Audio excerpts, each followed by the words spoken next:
Guardian Radio 96.9 FM. Fresh news, smart talk, all day.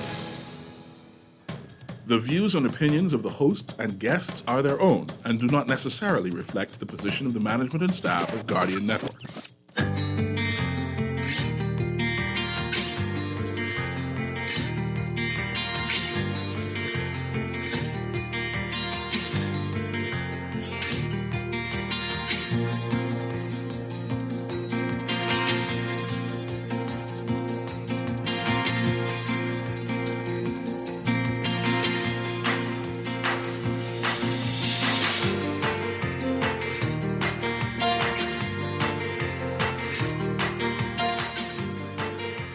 Good morning, Abaco MP John Pinder again sounding the alarm on illegal migrants.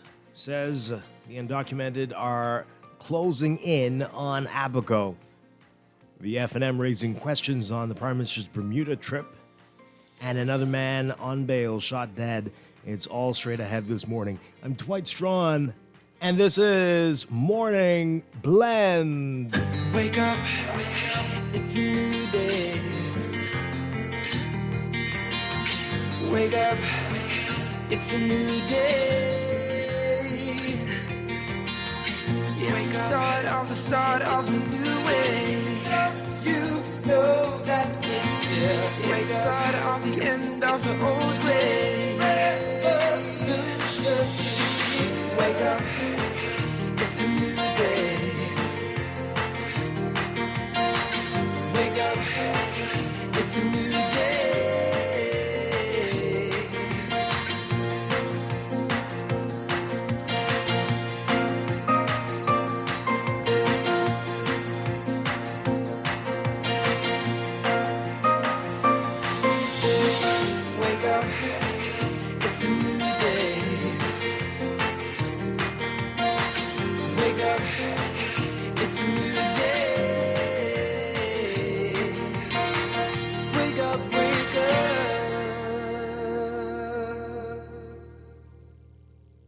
Good morning again, Bahamas. It is Tuesday, October 25th, 2022. This is Morning Blend on Guardian Radio 96.9. Again, I'm Dwight Strachan. In a moment, Don Sargent will be joining us.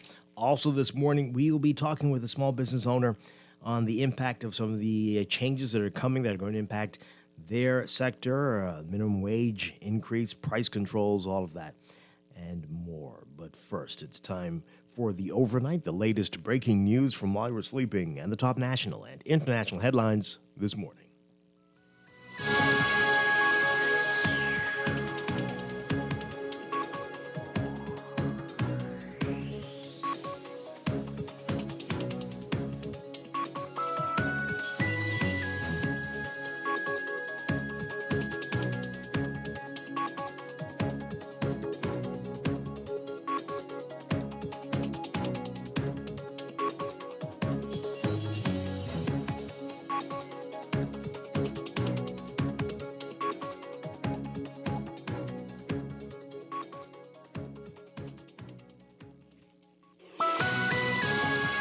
In the overnight, he's sounding the alarm again, this time about the number of undocumented migrants in Abaco, the numbers of undocumented Haitians, according to Abaco MP Central and South Abaco MP John Pinder, are growing. In fact, they, according to Pinder, are closing in on the Bahamian population.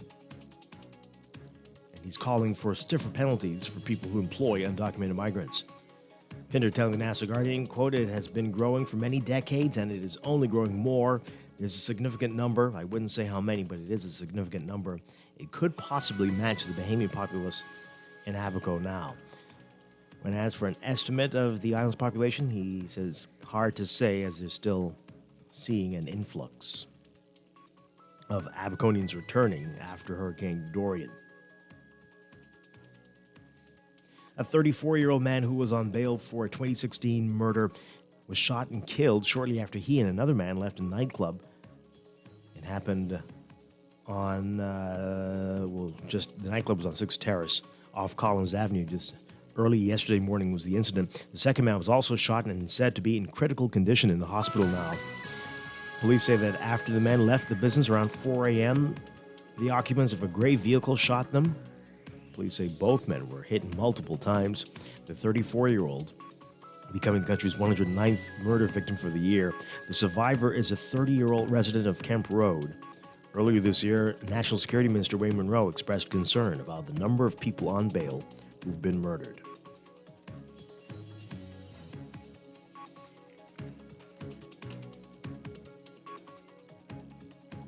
The family of a man killed in a car accident says it's because of potholes. 18-year-old Benjamin Joseph, an aspiring boat captain, died last week after a car crash caused by a pothole, according to his family. His brother Jeff Joseph telling the National Guardian that after witnessing a video, he was coming south on East Street South when he fell into a pothole. And upon falling into that pothole, his tires blew out and he lost control of the vehicle and then hit a mango tree. And then the vehicle flipped over. The brother is saying that the pothole was covered in water and was not visible at that hour. He said the government needs to do a better job of ensuring that roadworks are carried out. Joseph said the accident happened on October 8th around 1 a.m. He said his younger brother was rushed to the hospital where he spent 10 days there before dying. And F&M leader Michael Pintard says a report by a director of communications in the office of the Prime Minister, Latrey Ramming, that the plane Prime Minister Davis and a delegation traveled on to Bermuda last week to attend a political event had to be grounded upon arrival is deeply concerning. But Western Air, in response to National Guardian inquiries, stressed that reports of the plane being grounded are inaccurate. Ramming previously confirmed the delegation traveled to Bermuda via Western Air. The opposition calling on the Prime Minister to explain to the Bahamian people the details as to why the flight had to be grounded upon arrival.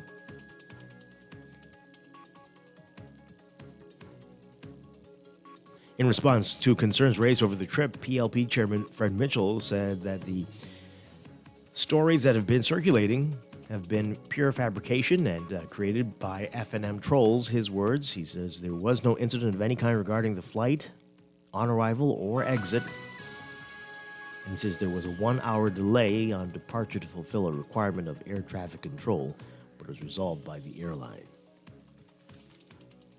Overseas, Germany's president arriving in Kyiv today for his first visit to Ukraine since the start of Russia's invasion, as Western countries mulled a massive plan for Ukrainian rebuilding when the war eventually ends. President Frank-Walter Steinmeier said after arriving that it was important to send a signal of solidarity to Ukrainians 8 months after pummeling by Russians. Kremlin forces and ruined homes, public buildings, and the power grid. The World Bank estimates that the damage to Ukraine so far to be about 350 billion euros or $345 billion. The German president, whose position is largely ceremonial, made it to Ukraine on his third try. In April, he was planning to visit the country with his Polish and Baltic counterparts, but said his presence wasn't apparently wanted in Kyiv at the time.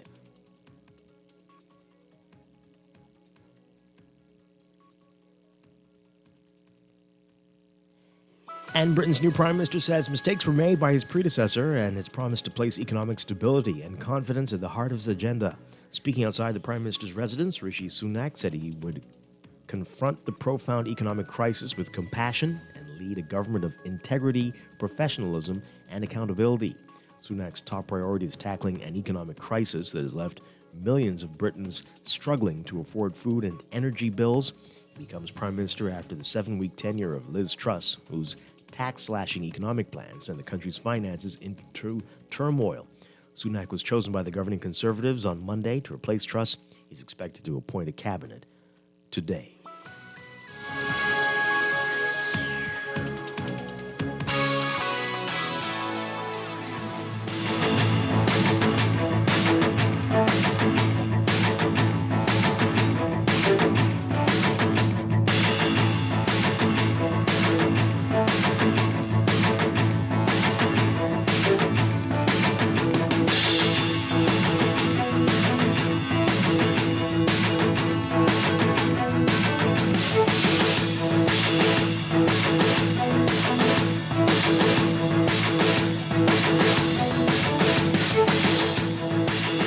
In sports, 6 rowers from the Nassau Rowing Club and Windsor High School Rowing Club are traveling to Cambridge, Massachusetts to compete in the head of the Charles Regatta. Representing Windsor High School Rowing Club in the men's youth doubles were Matthias Sims and Isaiah Ellis. The NRC represented by Catherine D'Souza in the women's Grandmaster singles, Deron Smith in the men's championship singles, and Jessica and Poppy Prophet in the women's youth doubles. Olympian Rob Gibson, the director of rowing at Windsor School, also in action in the men's alumni eights for the University of Washington. You can read all about how they did in today's Guardian Sports section. From NFL Monday Night Football action, Chicago Bears scoring 23 straight points, beating the New England Patriots 33-14. That's sports, and that's the overnight. Time for your first look at weather.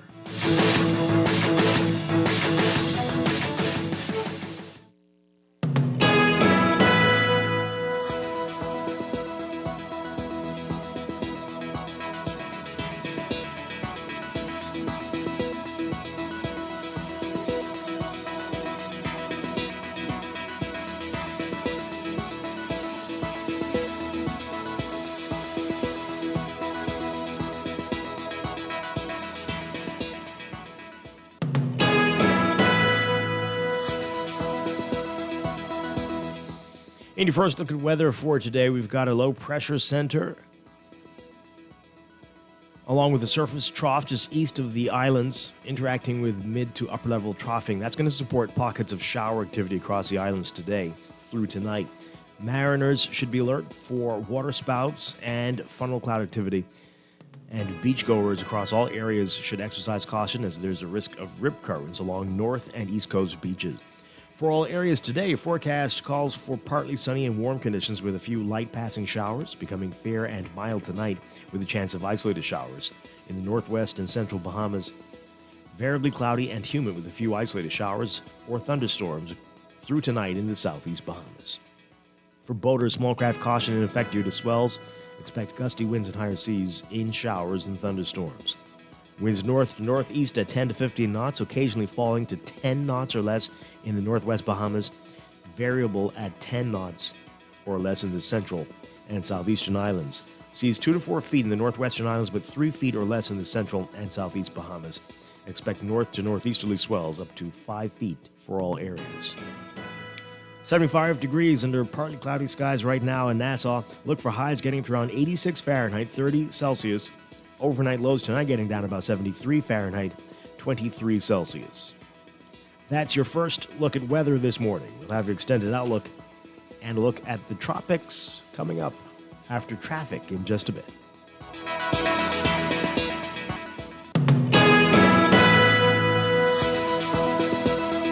Wake up, it's a new day. Wake up, it's a new day. You're listening to Morning Blend. When we come back, we're discussing the day's top stories right here on your home for fresh news and smart talk all day. Guardian Radio 96.9. At the end of the old way. Wake up, it's a new day. I just link up with this beautiful young lady, and she say she in love with me. She say even my internet making sense. When she come over, she say my signal strong, my movies ain't glitching, and when she use her computer, everything was smooth. The only problem is, I let her meet me by my boy house that day, and he got that BTC fiber internet speed bump. Current fiber internet bundle customers now have as much as 3 times the speed. Totally free. Link up with BTC. Link up. Fidelity's free Women Plus seminar is back. Join us on Saturday, October 29th at the Bahama Convention Center, where leading professionals will give you the hard facts on topics like How to Be Rich 101, how your mental and emotional health impacts financial health, and what I wish women knew about men, and how to get their money. This free, life-changing event is for women and men. The seminar includes breakfast, 8 sessions, plus over $8,000 in prizes and surprises. Registration and breakfast begins at 8 a.m. with sessions from 9:30 a.m. to 2 p.m. Space is limited, so register now for free at fbbwomenplus.com. Fidelity, we're good for you. Join Journey Rewards for free, and every purchase is another chance to win big monthly prizes like a cruise for two, plane tickets, free fuel, and so much more. Just scan, win, repeat. Fuel up or grab a snack or a drink at any Esso service station. Then scan the QR code to your purchase information. That's it. The more you enter, the more you can win. And win again. Journey Rewards. Scan, win, repeat. Free to join and easy to enter. Stop by an Esso service station and start winning today. The Esso brand is a trademark of ExxonMobil Corporation and is used under license. Tired of banks forcing you to use technology to bank the way they want you to? Your convenience is important. So no matter what your banking needs, Commonwealth Bank's friendly staff are always available in branch for that personal one-on-one service. But when you choose technology, our online and mobile banking app offers you state-of-the-art functionality. The choice is yours. Commonwealth Bank. Bank the way you want. Technology serves to make our lives better, so why not your business too? At Custom Computers, we've been maintaining our knowledge and relationships with top tech companies since 1987 and carry only the most trusted brands like Apple, Microsoft, HP, and more. No company has helped more businesses build reliable IT systems than Custom Computers. You name it, we've done it. Call 396-1101 to talk to any of our business experts. Find trust in your tech. Count on Custom Computers. Wake up, it's a new day. Wake up, it's a new day. It's the start of a new way. You know that it's the start of the end of the old way. Wake up, it's a new day. Wake up, it's a new day.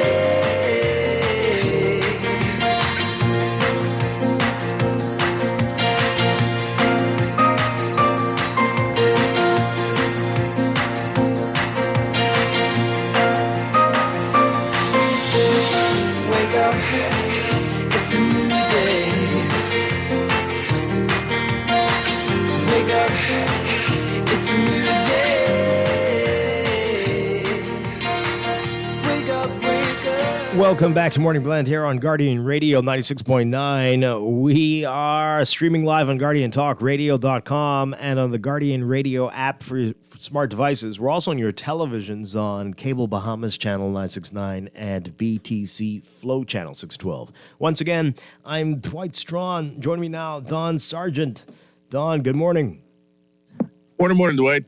Great to have you with us as always. It's always great to be alive. It's the final Tuesday of October 2022. Oh, boy. My goodness. Christmas Day, just exactly 2 months from today. The year's over. Does that mean I'm getting invited to the Christmas party at Guardian? Is there COVID? Oh, yeah. Is there? Yeah, sure. If there is one. Yeah, because we'll talk about that. It's almost over, right? You know, Just throw that out there. Been over, but we'll talk about that off here. But yeah, but anyway, great to have you with us, folks. You can join the conversation today. We'll give you the phone numbers to call in just a bit. You can text us on the Guardian Radio text line 422-4796, or you can tweet us at morningblend969 or facebook.com/morningblend969. We'll give you again the phone numbers in just a bit. Coming up this morning. In Morning Blend Business, we're going to be talking with small businesses about the impact that these changes that are coming, the minimum wage increase, price controls, what that's going to do to them. We've already spoken to the pharmacies about this and the wholesalers and retailers in the pharmaceutical sector. So we're going to get a perspective from small business this morning. Looking forward to that, to hear what they have to say. But there's a lot to talk about in the news. Get it started with what is in the news.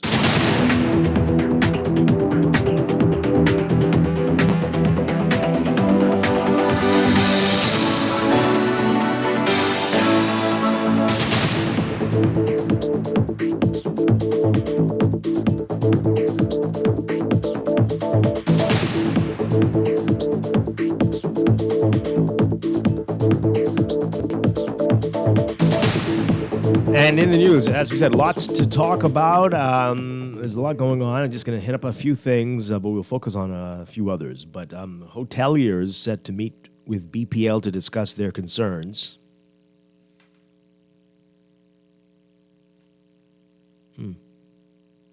Okay. What do you think this is about, Don? You think people just like to have meetings? Because what is that? What's that going to do? I don't, anyway. Hoteliers intend to meet with BPL executives next week to discuss their concerns. That's according to the Bahamas Hotel and Tourism Association. As we know, the fuel charge is going up beginning this pay period. The president of the association, Robert Sands, has already called the move alarming and anxiety-inducing for the hotel and tourism sector, which is just regaining momentum following subdued activity due to the COVID pandemic. Well, okay. Well, everybody's alarmed and filled with anxiety about that and all the other things that are going up. So, but yeah, what do we think is going to happen here? Are they going to say, okay, we didn't think about that, so we're going to not raise the fuel charge, or we're going to not raise it for the hotels, but everybody else, yeah, y'all got to deal with it. Anyway, it's good to let them know the concerns. I doubt they didn't know, and I do not really think they care. But what do I know about anything? But Don, maybe you see this in a different light. What do you light? You said something earlier very key. You said that perhaps they want to argue that they don't charge them, but we pay it. Yeah, I can see that. That sounds like a very realistic scenario for the Bahamas. Not saying that that's exactly what's going to happen, but stranger things have happened, haven't they? That is true. That is true. Maybe we all will get a chance to meet with BPL. I certainly would like to. I want to be on the no turn off list. How you get on that? I don't know. They got rid of it? Okay, never mind. Let me stop talking. Sure. Never mind. Well, you mean if you don't pay your bill? I thought you meant if your power no, doesn't the go. Oh, well, that allegedly, was different. The alleged. I want to be on the no turn off list so that you don't turn off my power ever. Yes. Right? Not when not because of payment, but because payments for regular people. Only regular people pay that on time. Mm-hmm. That's like me. I'm regular people, but I want to be on the extra special list, Dwight, where if you don't pay on time, you still stay on because you don't want to be on. You're not the same. You don't want to be on that list. You're a little more equal than others. No, you don't. You're more equal trust than me, everyone else. That'll only bring you heartache and headaches. That's not the list you want to be on. But sure. So we'll see what comes out of that. Good luck to them. But if they're meeting, or perhaps I actually don't know because the only thing they could be discussing is like you said, is perhaps an additional rate or I guess a line of credit to say that you raise the cap. Here we go. Here's a little line here. So go ahead. Sands didn't want to preempt the meeting, but he says the aim is not to stave off the looming changes, but to discuss alternative solutions. Now that's interesting. That hoteliers will have alternative solutions, but anyway, okay. Good luck, everybody. And then this is still gaining lots of momentum. This trip to Bermuda, and who went? Why did they go? Who paid? And why we're getting weird answers? Why we're learning about the trip from the Bermuda media and nobody here told us anything. All these many questions. And then did the plane have to be grounded? What was the reason? This is, again, it's been months, a couple of days, and we're just finding these things out, and it's like shrouded in secrecy for no reason at all. This could have been just a simple thing, like, a couple taking a group to Bermuda to help them mark this and blah, blah, blah. We'll talk about this and hopefully that, and that's that. You always think this was a meeting with the Sith. All the Sith lords were meeting, and they kept it hidden from the Jedi, and then the word broke out. I don't understand. It's I don't get strange. Why it's so secretive. Was this not an official diplomatic visit? They use an interesting term. Let me see if I can pull it up. It sort of was, apparently, but the way the POP chairman Fred Mitchell put it, I think he called it a goodwill trip.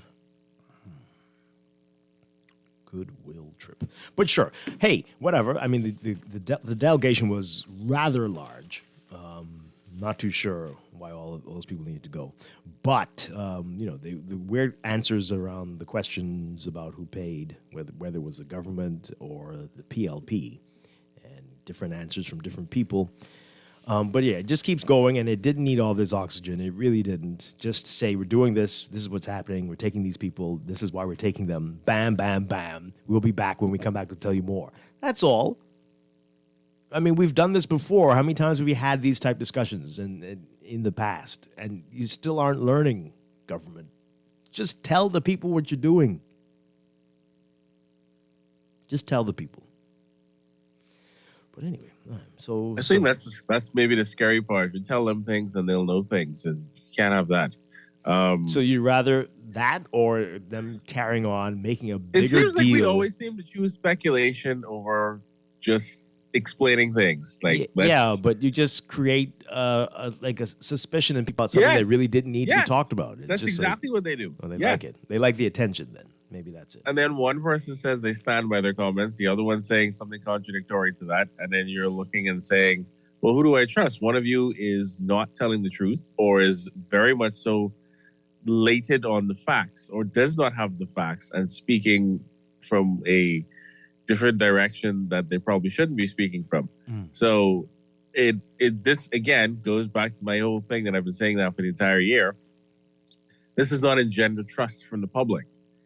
And this also does not make the public want to trust public institutions or the words of public officials, further fueling more speculation and resentment.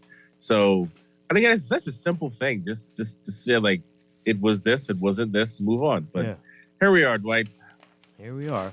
In the Bahamas. Just in case you missed it, I know a lot of people have been talking about it, but these are the people who went to this. Again, the other PLP, Bermuda's PLP, the Progressive Labor Party. They're celebrating their 57th, not even 60th, 57th annual delegates conference. And so the delegation included the Prime Minister, Latrell Ramming, the Office of the Prime Minister, Director of Communications, PLP Secretary General Barbara Cartwright, PLP member Telia Saunders, the Minister of Transport and Housing, Jo Beth Colby Davis. What? The Minister of State in the Office of the Prime Minister, Miles LaRota. Parliamentary Secretary Leon Lundy. PLP Senators Barry Griffin and Quinton Lightbourne. What? OPM Policy Advisor Kevin Simmons. And OPM Permanent Secretary Creswell Stirrup. And their aides. Okay. Interesting. So, hey. Anyway, all right. So other big stories. We're going to get to the big headline of the Nassau Guardian. John Pinder, the Central and South Abaco MP, again sounding the alarm. Before it was about the expanding shanty towns, and now he says the number of undocumented migrants in Abaco is closing in on the population, the legal, I guess, population on the island, the Bahamian population at least. We'll get to that in a bit. But yesterday morning, another man shot dead, another man on bail shot dead, a man on bail for murder, another one. 34-year-old shot dead shortly after he and another man left a nightclub on 6th Terrace off Collins Avenue. The second man is said to be in critical condition at this time because he was shot as well. So it continues to happen, and the people out on bail for murder continue to act like all's well with the world and that they can do whatever they want. I mean, maybe. Yeah. But and people continue to hang out with them too. Sure. But this is what we're doing. This is who we are. And we're not doing anything about it. What's that about? It almost feels like this is almost how the Bahamas practices capital punishment for some reason. And it almost feels like we're in a very insane place because almost people have been, well, yes, it is. We've been doing the same thing over and over again, expecting different results, right? But we've been speaking about this issue of the court systems and it being backed up and not being able to do these things in a timely manner. And the plethora of issues with the justice system and laws that should change, et cetera, et cetera, et cetera, now. And And it seems like if we take one step forward, we take two steps backwards. We change some things and are dismantled when the government changes or whatever decisions are being made by whichever persons. And we're just back in this quagmire over and over again. So what do we want to do as a society to fix this problem? Are we even interested in fixing the problem? And I don't have an answer, Dwight. I almost feel like this is the default mode for the Bahamas. You're right. So, I think a lot of people, when they hear out on bail for murder, they're like, oh, well. Well, that's what you get. And, you know, that's a very dangerous thing. We keep telling you that. People Extremely. are getting Extremely shot in dangerous. the crossfire. This person was hanging out with an accused murderer out on bail, is in critical condition, fighting for his life now. We've had children hit. We've had women going to church hit in the crossfire between these folks. So this cannot be the way that you deal with this situation at all. But we just had it last week, right? A guy who killed, he was on trial for killing the man who allegedly killed his brother or something like that, right? Who was out on bail. It's just never going to end. And I know we're very angry about the murder situation, the crime rate. But to just throw your hands up when you hear about situations like this, oh, well, they got to deal with each other. That's on them. But I'm fine over here. I'll just put up more bars and gates and alarms and notifications and this and that.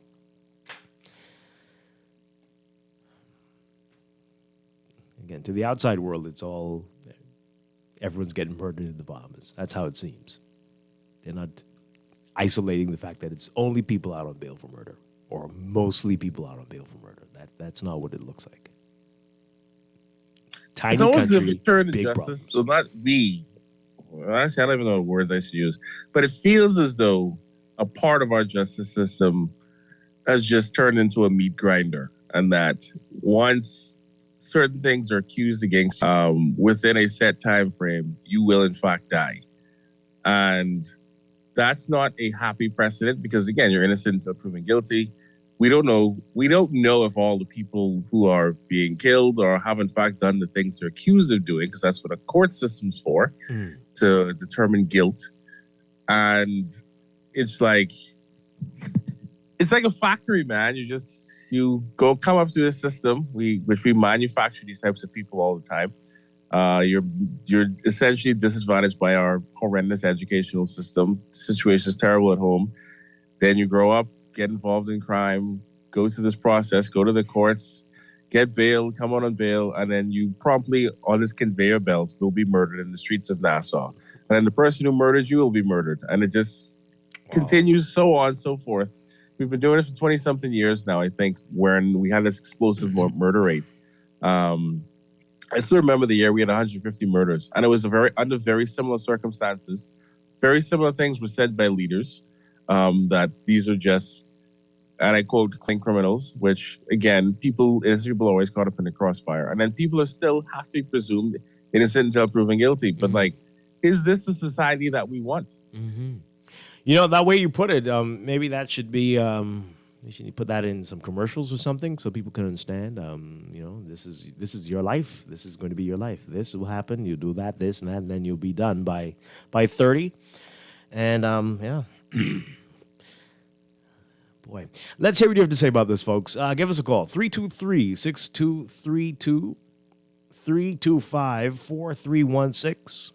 325-4259. Tweet us, Facebook us, text us, 422-4796.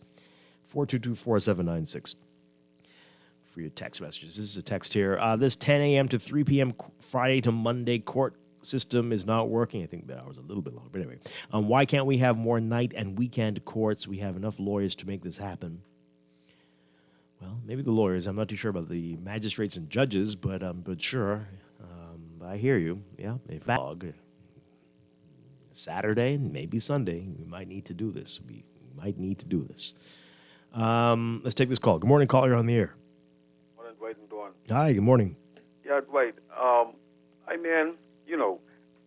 What's happening in this town has continued to happen because of one, in my view, main factor, right? And that is Freedom of Information Act, right? A lot of these things could be addressed, because when we're in an opposition, right, we make all sorts of noise about not getting this type of information from the sitting government and right? And we see this happen, flipping, right? And then when I become the government, right, I turn and do the exact things what I was complaining about when I was in opposition. You know what I'm saying? Huh? The exact same thing. Right now, a lot of these questions would we have to constantly be asking or trying to find information for, right? It could be sort of leaders if we didn't have corrupt leaders, right? And this is only corruption, and this all it is corruption, because why can't our leaders why isn't our leaders interested in stopping the corruption from the top in this country? Why are we still trying to get the corruption to stop from the bottom, right? The corruption starts from the top, and until our leaders them realize that they are in most instances the reason to why this country operates and runs the way it is, we can be on this radio forever. Because again, I keep saying, the citizens don't go in the House of Assembly, right? And the few would do vote for the people would go in the House of Assembly, right? Then most of the time they partisan, right? They whatever the government do or whatever the PLP do or whatever they have them do is okay with these people. We need a Freedom of Information Act so that we could put people on foot to the matter who you are, man. You guys have a nice day. Thank you very much. Let's take this call. Good morning, call. You're on the air. Yes, good morning, Glenn. Thank you for taking my call. Hi. Yeah, I would like to respond to three things I heard so far this morning. If you give some 13, 14-year-olds, if you give them an option saying that you could be dead by 30 based on this suicidal Bahamas we live in, and some of them are so frustrated with their present condition, they may decide to just opt to get out before then. But the next thing I'd like to talk about yes, if you don't show them the other ways, the great exactly. things, right? And so if that's all they know and see, they might say, well, I got to live it to the fullest and do all the things I need to do, which often aren't the good things, and, I guess kill whoever gets in your way. I agree.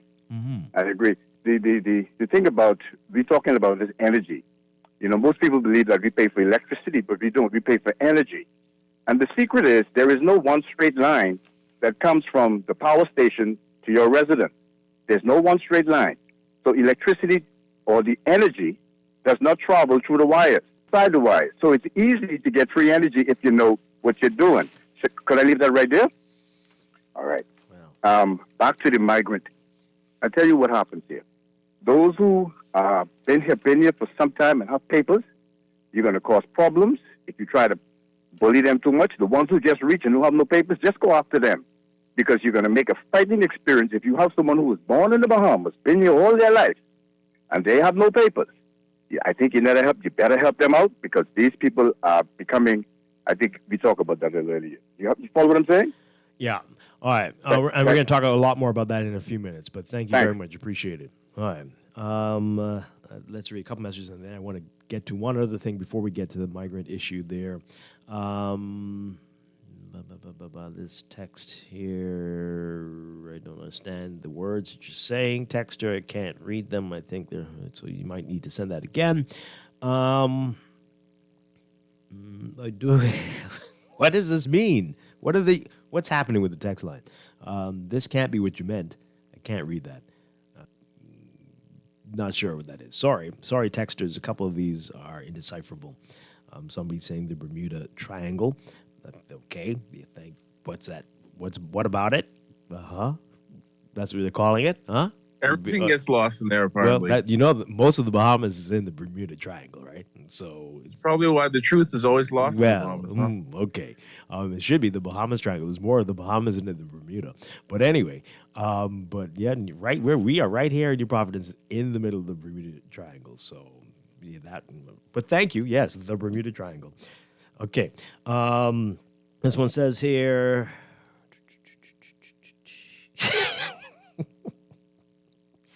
What? So they've texted all of our phone numbers, and then they say, remembering phone numbers enhances mental math and improves grades.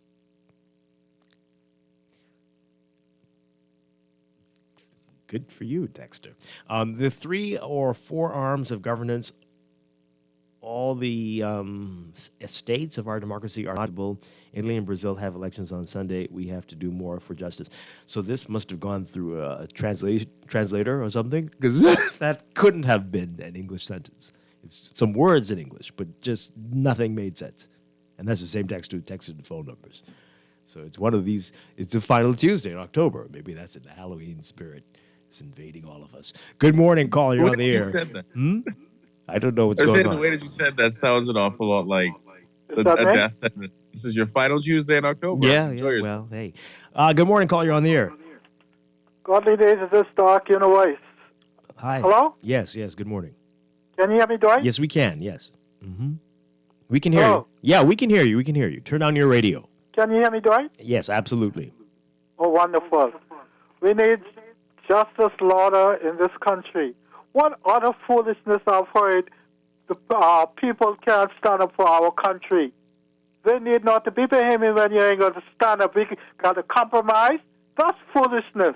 Okay, my other point is, right, why we got to die, right, the electricity.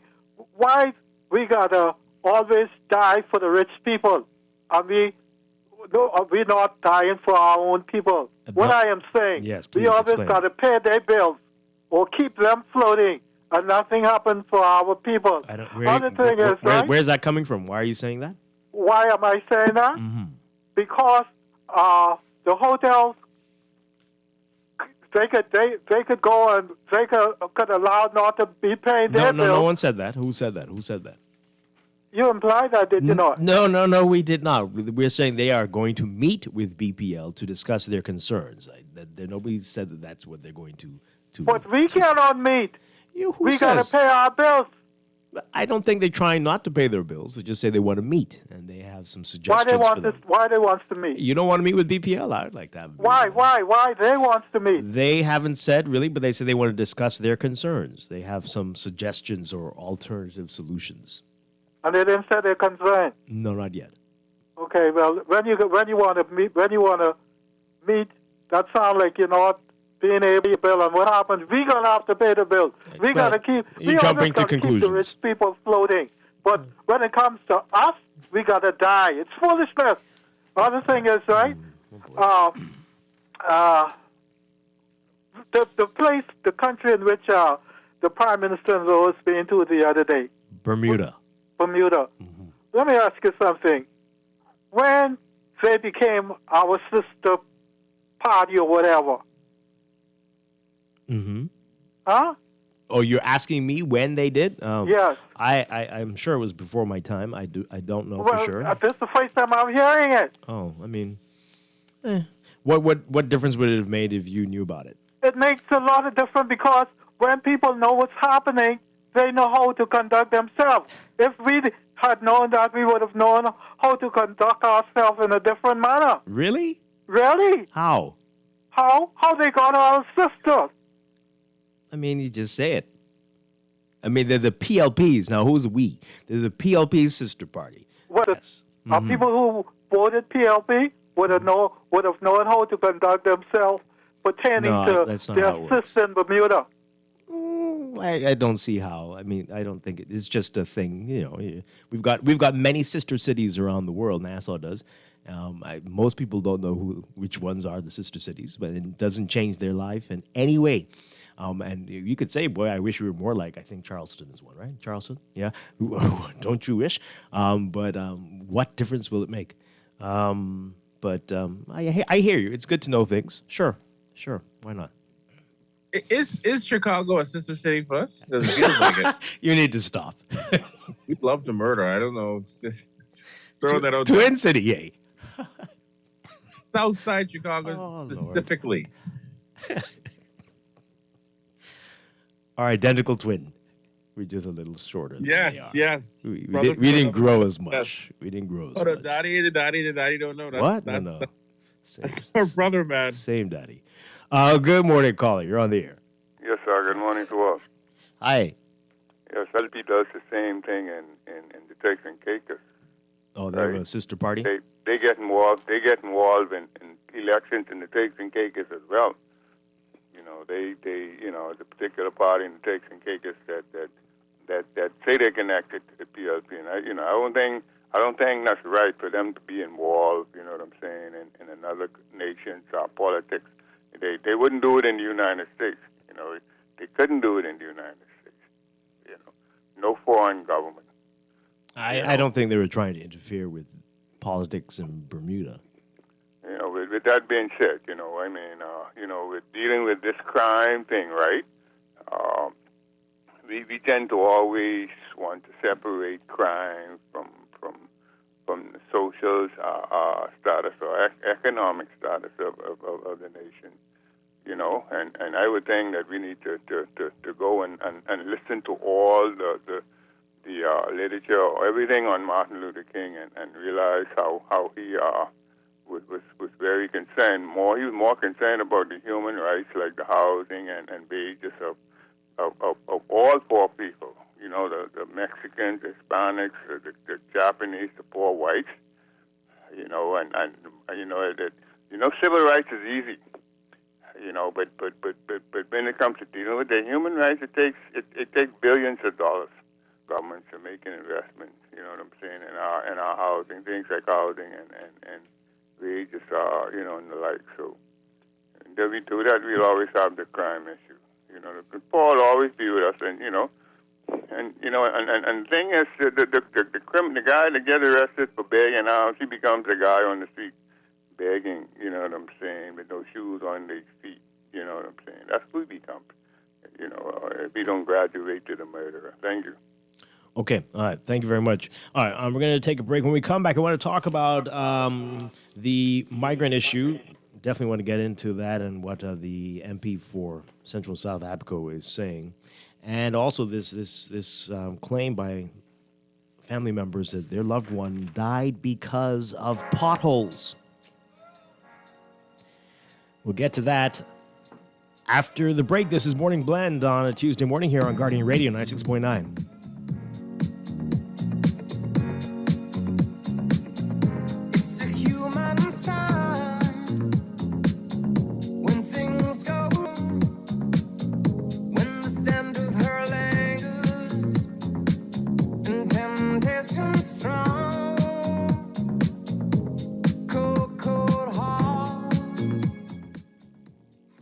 This is Guardian Radio 96.9 FM, Nassau, Bahamas. Are you an attorney with a joint practice operating from one location? Accepting payments from clients doesn't have to be complicated. Introducing RBC MultiPay. Now each attorney can securely accept and settle payments with one point-of-sale device supporting multiple bank accounts. With competitive pricing, training, and easy setup, you will be up and running in no time. Call 356-8500 to sign up for RBC MultiPay.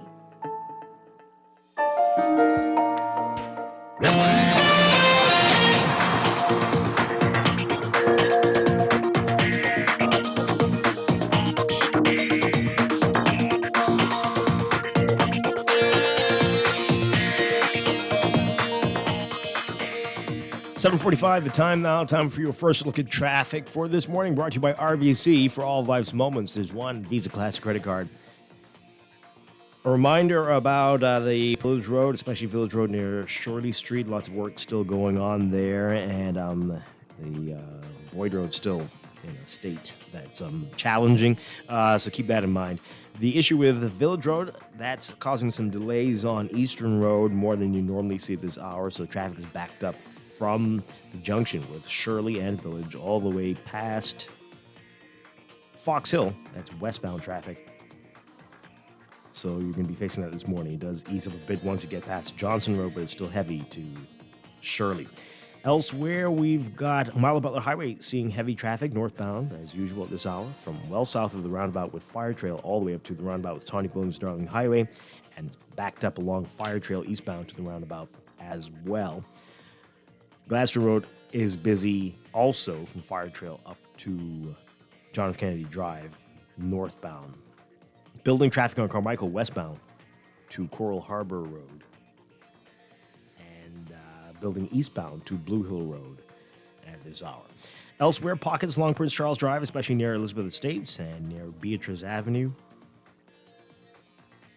And some building traffic on East Street between Soldier and the roundabout with Independence Drive and East West Highway. And just north of the roundabout on the way to Robinson Road. Independence Drive westbound, building traffic to Blue Hill Road, which is busy, as always, as you come over that hill, north of Soldier Road, approaching the roundabout. So that's what we're looking at right now. That's your real-time traffic and your morning blend traffic alert, brought to you by RBC. Experience cashless purchasing power and chip and pin security with your RBC Visa Classic credit card. Manage your day-to-day expenses and apply today at rbc.com/Caribbean/Visa Classic.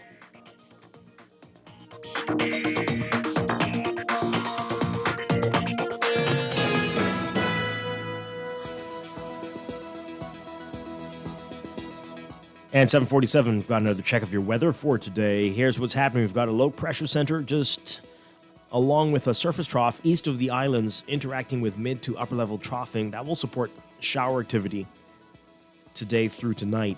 For all areas today, partly sunny and warm with a few light passing showers, becoming fair and mild with a few isolated showers in the northwest and central Bahamas. Variably cloudy and humid with a few isolated showers and thunderstorms through tonight in the southeast Bahamas. For boaters, small craft, caution in effect due to swells. Expect gusty winds and higher seas and showers and thunderstorms. Mariners being advised to look out for waterspout or funnel cloud activity. And beachgoers should be aware that there is a rip current risk along north and east coast beaches. Temperatures today getting up to around 86 Fahrenheit, 30 Celsius. Overnight lows tonight getting down around 73 Fahrenheit, 23 Celsius. In your extended outlook, troughing that has lingered for the past few days expected to move away from the islands, along with building high pressure that will give rise to more drying conditions across the country over the next few days. So for tomorrow, Wednesday, mostly sunny and warm with light winds and the slight chance of a brief passing shower, becoming fair and mild at night. Thursday, mostly sunny and warm with light winds and the slight chance of a brief passing isolated shower, turning fair and mild at night. We'll have a look at the tropics coming up in our next weather check after the 8 o'clock news. We'll be back with more Morning Blend after these messages here on Guardian Radio 96.9.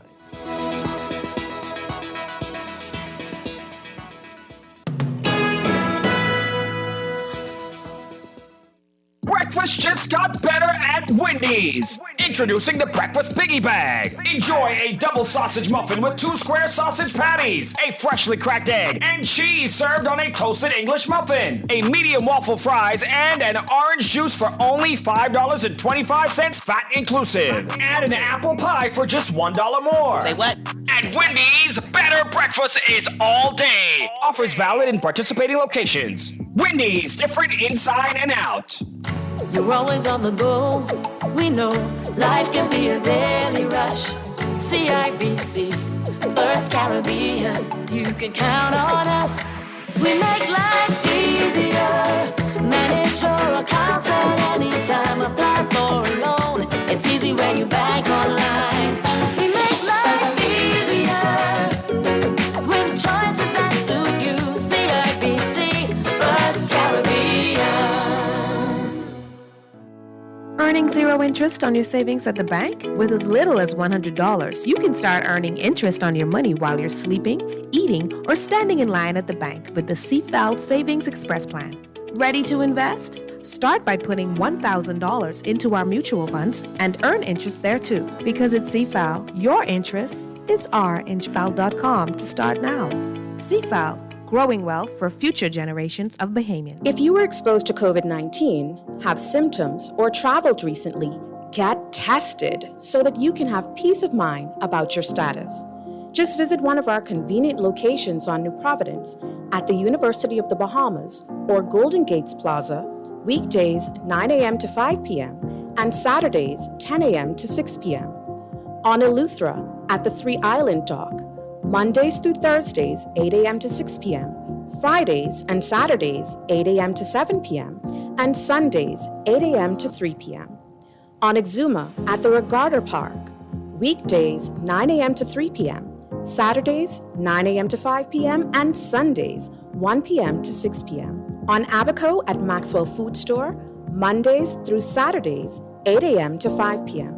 The COVID-19 test results will be ready in 15 minutes, and the tests are free. This message is brought to you by PAHO WHO and the Ministry of Health and Wellness. Have you been planning to upgrade your bathroom or go big and update your tile floor? Well, now is the time, because Nassau Tile has 20% off store-wide and as much as 40% off ceramic tiles. Looking for unbeatable bargains? Check out the selected items that are a whopping 40 to 60% off. So get down to Nassau Tile on Dowdswell Street before October 2nd and save big on the best selection of tiles in Nassau. Trust the tile experts at Nassau Tile today.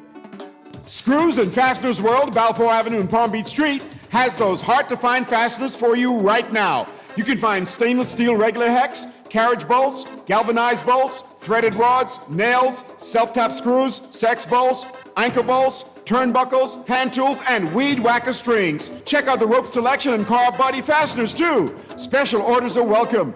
It's your #1 fastener store. Screws and Fasteners World, Balfour Avenue and Palm Beach Streets. Call 326-1976. This is Guardian Radio, 96.9 FM, Nassau, Bahamas. Get ready to mash this party up. It's Rick and Script full non-stop. Hey! Rick and Script. Rick and Script. D-Max style.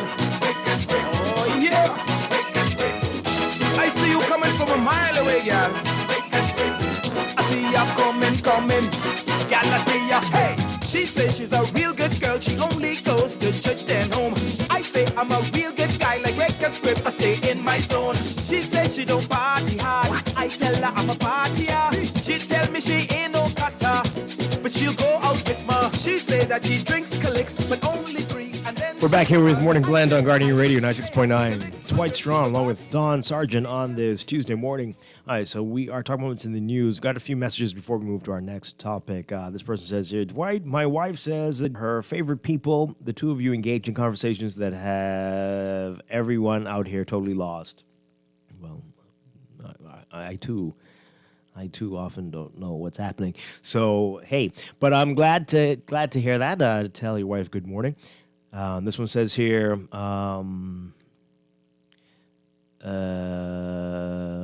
Dwight, don't be obtuse, though that would be a first. So he's saying it would be an obtuse.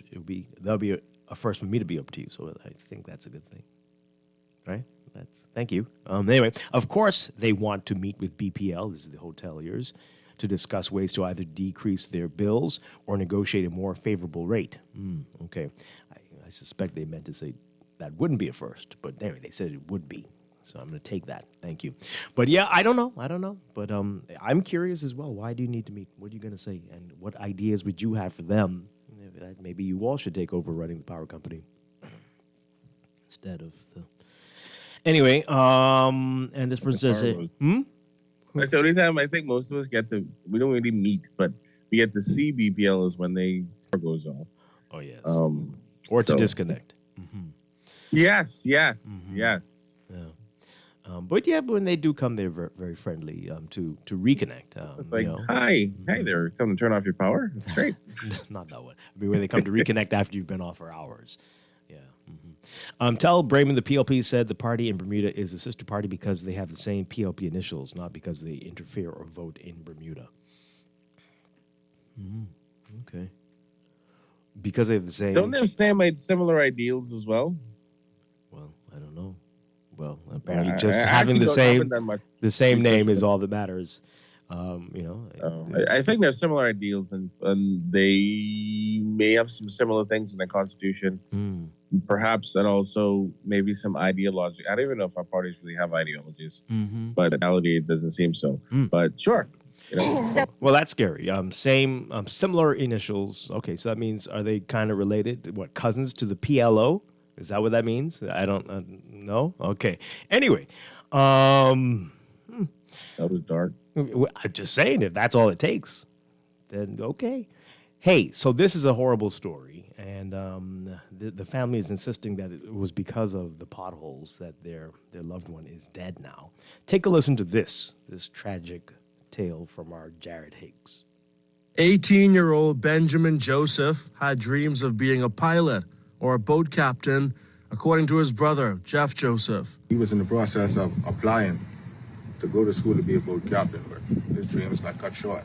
Joseph died 10 days after the Honda Civic he was driving crashed just around the corner from his Jones Heights home. According to police, it was 1:40 a.m. on October 9th when Joseph lost control of his vehicle on East Street, causing it to overturn. Joseph was hospitalized, but he died on October 19th. We had high hopes for him making it, but we don't have that professional say or the last say. God have the last say on anything. Joseph's grieving brother described him as a loving and caring person who you would want on your side. He says he was ambitious and wanted to start a car washing business along with his friends. He would have turned 19 this Friday. So we have to celebrate without him. I spoke to Joseph's brother, who didn't wish to show his face on camera, at the home in Jones Heights. Relatives say the 18-year-old lost control after his car fell into 2 potholes in the road. Video of the accident aftermath shows the blue 2014 Honda Civic flipped over with the rear lights flashing. Family members say the young man's 2 front tires were flattened by the holes. After losing control, the 18-year-old hit a mango tree, causing the car to flip over and hit a coconut tree nearby. Joseph says the potholes were patched up the following morning. He also says most people who land in a pothole normally only have to pay to fix their car, but his family is paying a much bigger price. That's a price we can't never stop paying because it's not going to bring his life back. That's a loss we weren't ready to take. According to Joseph's family, road traffic officials are in possession of video of that fatal crash. Reporting for the Guardian News Network, I'm Jared Higgs. Okay, lots of questions. Video. Boy. I don't know. Yeah, I have a lot of questions too. One of them being family at all. I've been wondering for a while, do we patch certain roads like ever? Because I drove on Boyd Road for the past couple of weeks. I think people who live in the area may have gotten sand and thrown it into a pothole to help the public because the government obviously wasn't doing anything about it. Well, they were doing work there, and they have, since the rains have come, and but this happens the same time every year. They have to have known when you start work in this time of year that it's going to rain more often than not. Yeah. So it's this isn't rocket science. I mean, I guess it is. This is the bombers, right? Everything's brain surgery and rocket science. But it's there was a truck-sized crater on that road. Oh, yes. Yeah, I said it last week. Somebody texted and said it seemed like it was Iraq or Iran after shelling. Yes, it looked like it was bombed.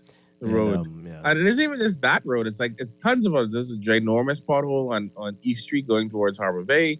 Blue Hills South always got potholes on it. All right, but I know I was going to ask the question. Is it seems as though, and again, I'm not poking at any administration, but it seems as though the last administration tried to tackle the issues of potholes, and this approach of this administration is different, so I don't see as much. Well, I'm not sure about that, but the issue... At least in my area, it's like that. Maybe my MP was, I don't know. All right, so we've got 2 issues at play here. We got to go to the news, but 2 issues at play. So we got a major problem with potholes, but we do have a major problem with people speeding, and you know that after the rain, it's going to be bad.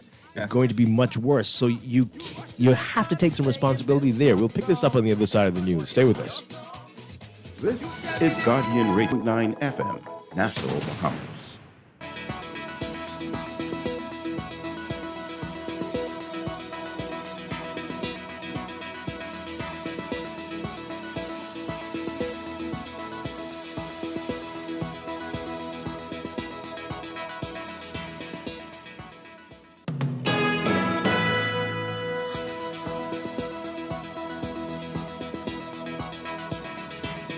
Welcome back to Morning Blend here on Guardian Radio 96.9. We are streaming audio.com and on the Guardian Radio app for your smart devices. We're also on your televisions on Cable Bahamas Channel 969 and BTC Flow Channel 612. You can tweet us at Morning Blend 969 or Facebook.com/Morning Blend 969. Text us 422-4796. And now at 8:17, time for another check of your weather for today, brought to you by Bahamas First Insurance. We've got a low-pressure center along with a surface trough east of the islands that's interacting with mid to upper-level troughing, and that's going to support shower activity across the country today through tonight. Boaters should be alert, though, for waterspout and funnel cloud activity, and beachgoers across all areas should exercise caution due to the risk of rip currents along north and east coast beaches. For today, for all areas, look for partly sunny and warm conditions with a few light passing showers. Becoming fair and mild tonight with a chance of isolated showers in the northwest and central Bahamas. Variably cloudy and humid with a few isolated showers or thunderstorms through tonight in the southeastern islands. Small craft caution in effect due to swells. Temperatures getting up to around 86 Fahrenheit, 30 Celsius. Overnight lows tonight getting down to about 73 Fahrenheit, 23 Celsius. In your extended outlook, troughing that has lingered for the past few days expected to move away from the islands, along with building high pressure that will give rise to more drying conditions across the islands over the next few days. So for tomorrow, Wednesday, mostly sunny and warm with light winds and the slight chance of a brief passing shower. Becoming fair and mild at night. Thursday, mostly sunny and warm with light showers, light winds, and a slight chance of passing isolated showers. Becoming fair and mild at night. In the tropics, we're watching two areas. We've got showers and thunderstorms that have increased slightly but remain limited near a well-defined area of low pressure just about 40 miles south-southwest of Bermuda. If the associated shower and thunderstorm activity can increase further near the center, the system could become a tropical depression later today. Right now, it has about a 60% chance of tropical cyclone formation over the next 5 days. Then there's an area of low pressure expected to form north of Puerto Rico over the southwestern Atlantic in the next few days. Afterwards, the environmental conditions appear conducive for gradual subtropical development of the system while it meanders over the southwestern Atlantic through the weekend. Right now, it has about a 30% chance of formation through the next 5 days. Elsewhere, tropical cyclone formation not expected over the next 5 days. That's your morning blend weather check brought to you by Bahamas First Insurance, still the first and only local insurance company and agency network that lets you buy car and home insurance 100% online. Try it at bahamasfirst.com.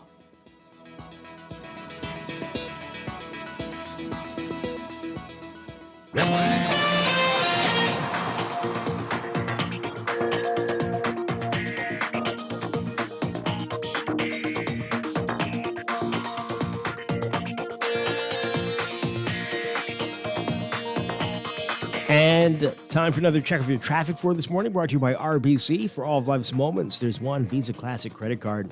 In your real-time traffic, seeing some heavy traffic both directions, but mainly westbound this morning between the roundabouts of East-West Highway and East Street, and then Blue Hill Road and Independence Drive. So heavy traffic there. Elsewhere, we've got Milo Butler Highway, still the heavy traffic northbound from well south of Fire Trail roundabout all the way up to Tonic Williams Darling Highway roundabout. Fire Trail's back to eastbound to that roundabout as well. And then further up toward the six-legged roundabout, heavy traffic in multiple directions. That's northbound, eastbound on JFK Drive, southbound on New Providence Highway, and even exiting the roundabout onto University Drive. We're going to be seeing some heavy traffic there. Gladstone is also busy for you from well south of Fire Trail this morning in pockets. So it gets busier once you pass the schools in the area, but congested again once you get closer to JFK Drive in the northbound lanes. Carmichael westbound is busy, heading toward Coral Harbor Road. And then we've got Eastern Road still seeing heavy traffic at this hour, just east of Fox Hill in the westbound lane, all the way up to Village Road and Shirley Street, although once you get past Johnson Road. Those are your hottest spots. There are others like West Bay Street near Saunders Beach, eastbound as you approach the roundabout with New Providence Highway, and pockets along Wolf Road, and north of Robinson Road on Blue Hill Road on the way to Cordo Avenue. So keep that in mind as you make your way about. Good luck on your commute. That's your Morning Blend Traffic, brought to you by RBC. Experience cashless purchasing power and chip and pin security with your RBC Visa Classic credit card. Manage your day-to-day expenses and apply today at rbc.com/Caribbean/Visa Classic.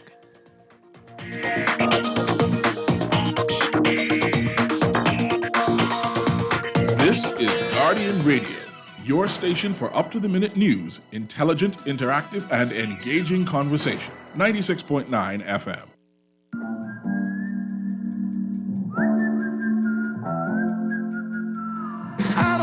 what you've been told.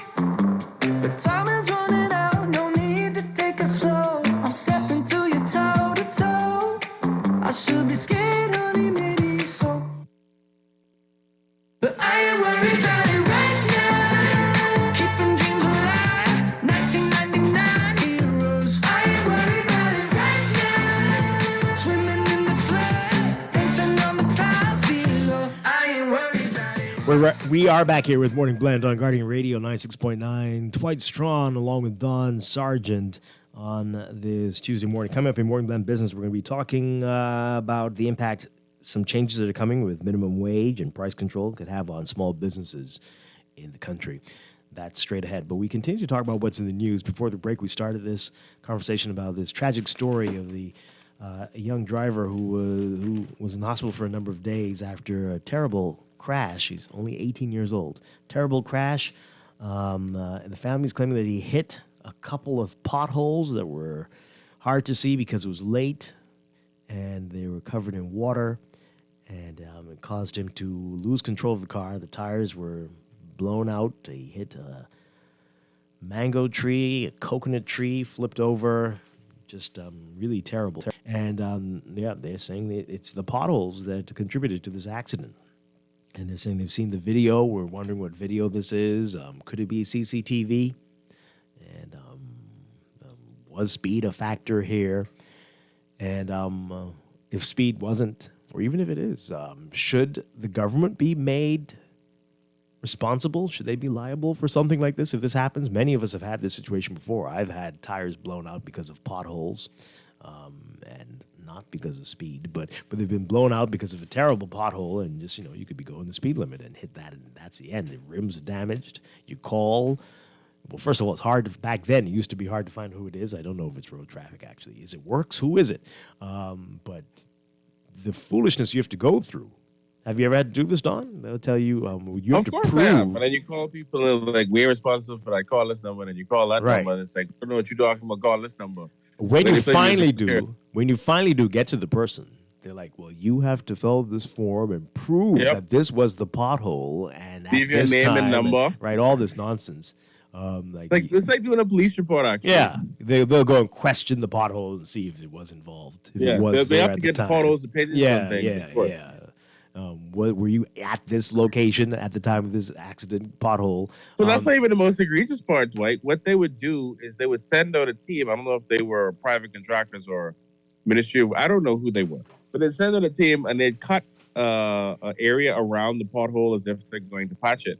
And then they would just leave. They just cut it and expand the pothole. And then promptly do not patch anything for the rest of the day. And then they come back the next week after it's rained and the pothole's expanded and say, oh, let's cut it even wider.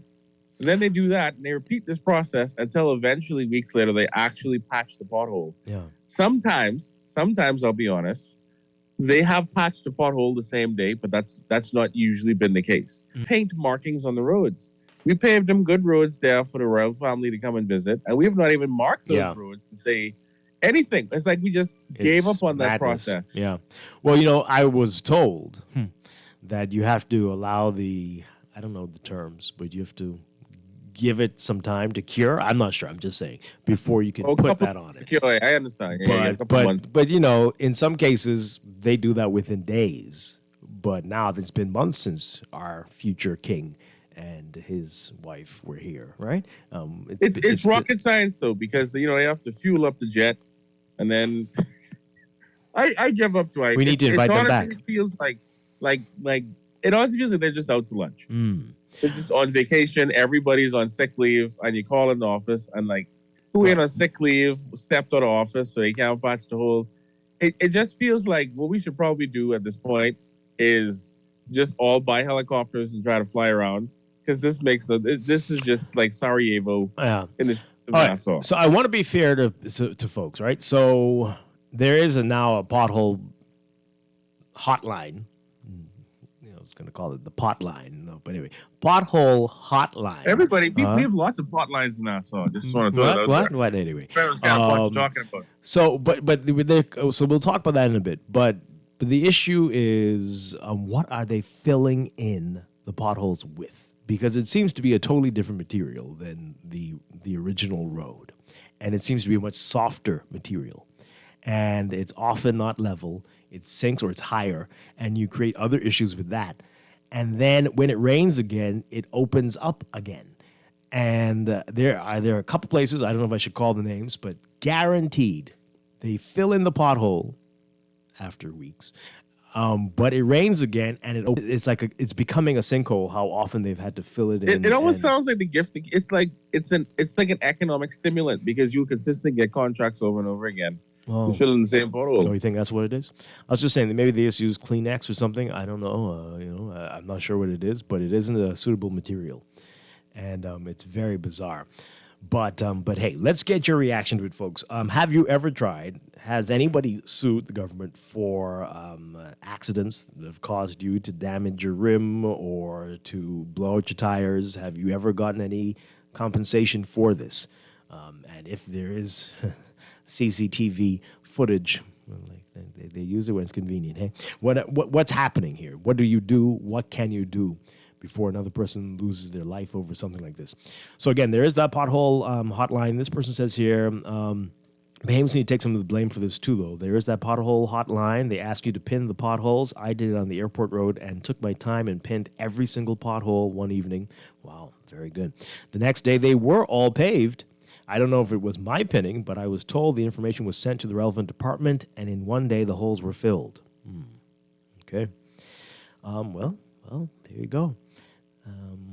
That person should be a national hero. Yes, yeah, definitely. Some more messages on this. How could the pothole cause the accident if he wasn't speeding? Well, definitely there would have to be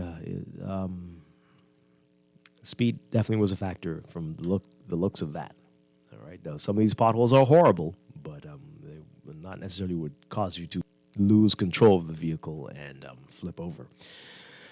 Patching holes doesn't work. The problem is between the government and... okay, so I heard somebody say this the other day. Folks, we got to stop saying this. And this is bad on the government's part or somebody's part for having two similarly named companies. But the government's agency is Bahamix, a company called Bahamas Hot Mix.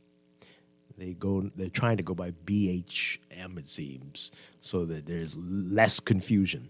But somebody needs to change their name so that people don't keep getting the wrong impression about what's going on here. Who getting the contract? I don't know anything about the contracts, but with those two companies, right? So this causes confusion, and yes, one is owned by a certain former MP. The other one, but Bahamix is the government, the public works company. So they should change their name just to solve some issues, because this has been a challenge for people to understand for years. And so just so the confusion stops, because repeating this narrative is not getting us anywhere. But yeah, so remove that from your thought processes, folks. Bahamix and Bahamas Hot Mix are two different things. Caller, good morning. You're on the air. Morning, Dwight. Morning, Dawn. Hi. This matter with these roads, this has been a complaint for quite some time. We have left wondering whether the purview of this falls under the Ministry of Public Works. It does. Or whether it's given over to a private contractor. Because the state of the roads today, what we see, we are not accustomed to this. Even on the main thoroughfare of Cable Beach, you got potholes in those roads. And we all know traditionally, even those roads are kept really up to a standard where if a pothole happens now, I can guarantee you before the end of the day, that pothole is already attended to. It just seems as if the whole system has collapsed. That used to happen? Really? And nobody pays attention right down to putting speed bumps down. The white triangles on these speed bumps, they don't even put those there. Signage is not put out there. The change of the traffic lights, we're still waiting for the signage even to go for them. So there's a whole bunch of things with the ministry, and I'm going to specifically say, even though I'm not specifically positive that it falls under their purview, the Ministry of Public Works. What's going on? People complain, but their shocks are shot. the rack and pinion steering of their cars are shot, and there seems to be no instant remedy for reimbursing persons who got to prove. It's like going through a court trial just to get compensated for damages to your vehicle. You know, it's a bunch of foolishness going on right now. And in essence, I'll close on this point. It just seems that there are many government ministries that has once worked kind of efficiently back in the day. They don't work anymore efficiently. And we have to fix the situation. We have gone back instead of progressing. It seems that we have regressed instead of progress. Let's put the proper people in there who care about this country, and let's get this country moving, man. Thank you. My call. I don't recall when they really worked. That's good to know that it used to. Maybe the early days, but sure, maybe Cable Beach was different. Maybe, but I know some potholes that we grew up together. Just yeah, you can. We've seen all of my life stages. I don't know what you're talking about. 2-bedroom, 3-bath potholes in our house now. So. Right. Somebody said they had a triplex the other day. Yeah. Oh boy. Okay. Anyway. But that's good to know that sometimes they work. This one says, Dwight, some of these roads are so terrible you can use them as a mini golf course. Wow. Well, that's awful. Agreed. I remember we always used to make the joke that if we get our politicians to catch the bus system will be changed and fixed within a month. But they drive on our roads and it seems to change nothing. So I don't know. You think they have a pothole tracker because they don't know, right? Their drivers avoid the potholes, and so they don't know that things are so bad because they always seem to not see these things, including the people at work say, "Do you not drive this way?" And then the other thing that bothers me is that they claim that the lights are synchronized, but they absolutely are not.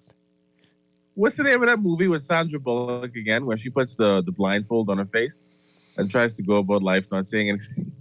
Yes. I think that is how our entire ministry works. All right. It'll come to me in a second. Because it's impossible in some of these. I even saw potholes in front of police stations, in front of government ministries.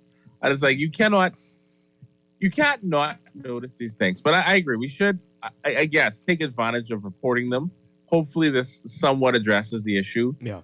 I would like to make an appeal to government that if you're going to send people out to patch potholes, that they do it the same day rather than like cutting a square around where the pothole is and then like leaving it for 2 days, then it rains and gets bigger and worse. And they come back the next week because that just exacerbates the problem. And Blue Hill South, where I have to drive every single day, is riddled with this issue. We have about 4 potholes right now on my way. When I head up to work, I have to go through it. It gives me anxiety knowing that if I don't dodge them and potentially hit somebody in oncoming traffic, then I could potentially lose a tire on my way to work. So it is an infuriating process. And I really do feel for people who have to take Boyd Road every single day because that road is a nightmare. We do need somebody. Well, why did you leave it? Are you waiting for something, some parts or something, some pipes? What are you doing? Why did you leave it open? It really is awful. There's a part by the church, by the church. Are they laying pipes or pumping iron? I don't know which one it is. It's really bad. It's really bad. What's the name of the church? My Catholic producer. St. Joseph's. St. Joseph. Yeah. Oh man, the area, there is something there. Honestly, the front end of my car disappeared. Then emerged. Yes. Actually, at one point, someone put 3 tires in the ginormous pothole, which before I think people just started throwing sand and whatever they could throw inside of it to try to help with the problem. Yeah, but that one isn't a pothole. That is, that's a crater. They did something. They were working there and they left it, and the rain came and it just got worse. And so I don't understand. We should be able to honestly sue like service providers that dig in the roads and then don't patch the roads at all, because it almost feels like this is criminal. Yeah.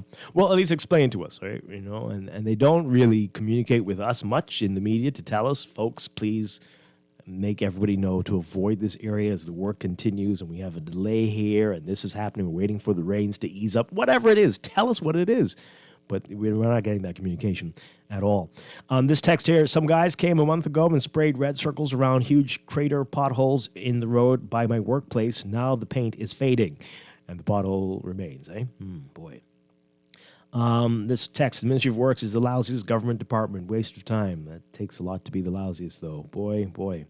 All of this, I don't understand. I don't know what this is. Okay. As soon as I figure out how to pin this entire island, I will call that hotline. Oh, boy. I use the pothole ones I pinned on West Bay Street. Ridiculous. My goodness. Yeah. And a caller will get to you in a second. This person says the problem is that the specifications are not being adhered to. The thickness of the asphalt should be a minimum of 1.5 inches, I guess. The people who patch use half an inch or less. The rain just washes it away.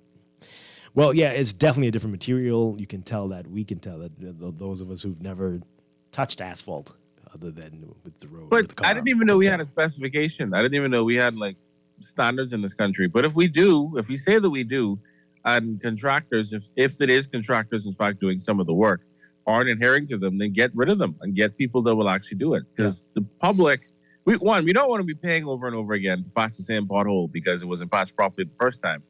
And two, we just want these things fixed in a timely and professional manner. Yeah. So when we do patch it, one time it is patched properly the first time, until of course the hole opens up again a few weeks or months later. We know how this game works, but I'm just saying, just do it properly the first time. If you ain't doing it properly the first time, then get out this business. Yeah. Bird Box, name of the movie.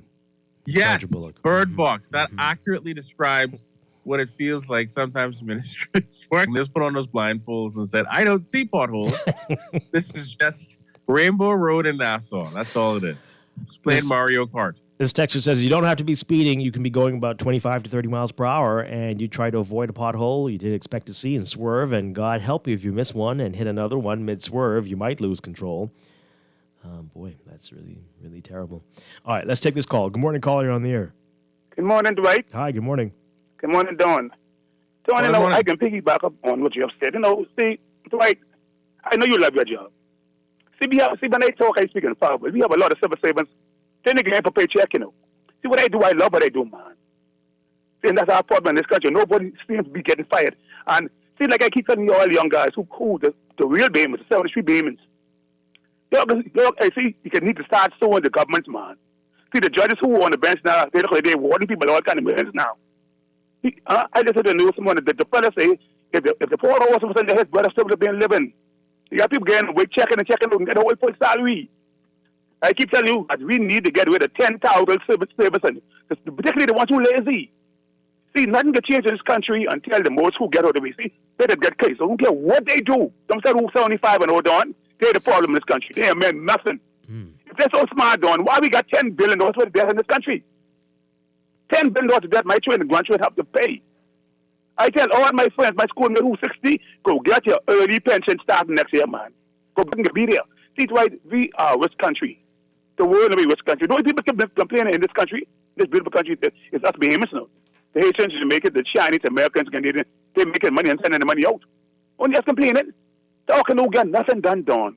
Talking don't get nothing done, Dwight. And see, you all need to keep the pressure on the people. What I want you to do now? Find out who owes us $500 million. The Bahamas, the guarantee loan, the Bahamas, but we need our monies. They're borrowing these monies and don't pay this money back, man. I'm getting sick and tired. I'm time to take my call, my brother. All right. Thank you very much. Appreciate it. All right. Some messages as we go to the break. Can you alert the authorities that the mirror at the corner of Market Street and near the C.R. Walker School was removed and needs to be replaced? Okay. Yeah.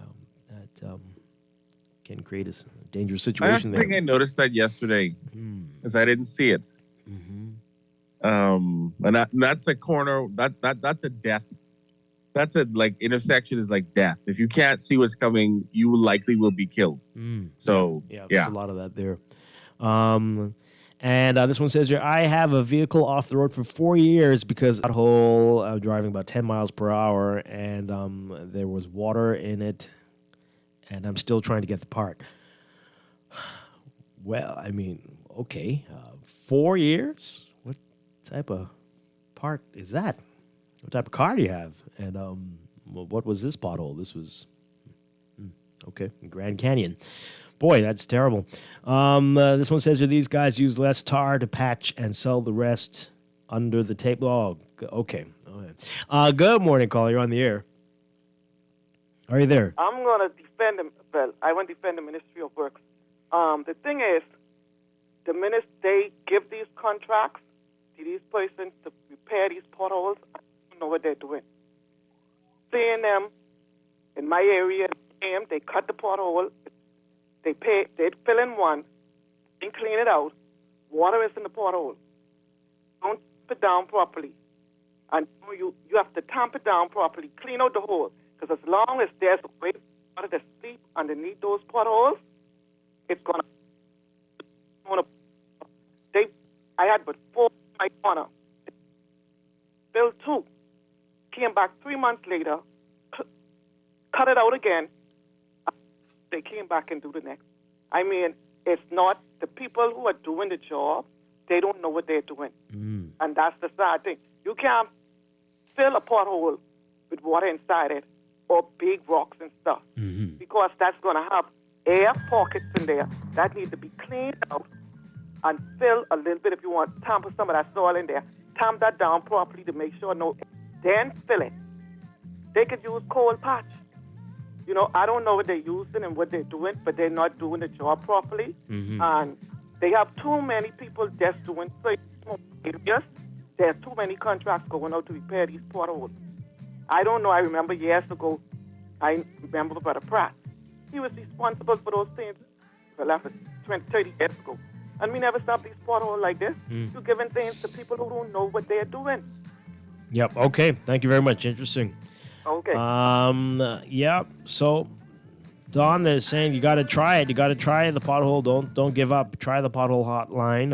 When you see one, you know we got to do something.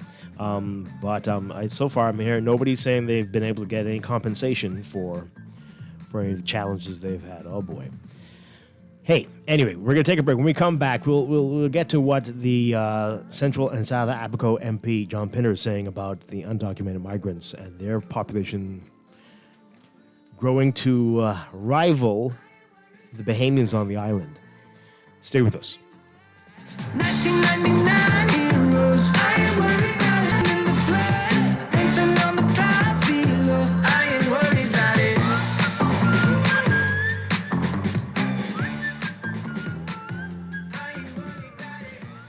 Leave no customer or sale behind. Sign up for Scotia Ecom Plus, your business's one-stop e-commerce shop.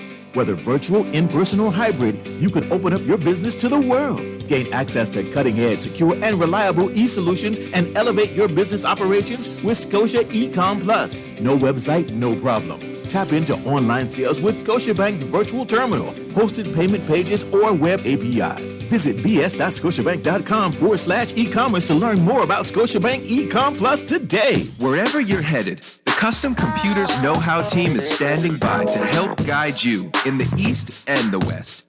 We now have 2 convenient locations on Patton Street in Palmdale and our newest store in the Caves Village Shopping Plaza through the Blake Road entrance. Discover the latest products by top international brands and the knowledge you need to unleash tomorrow's technology today.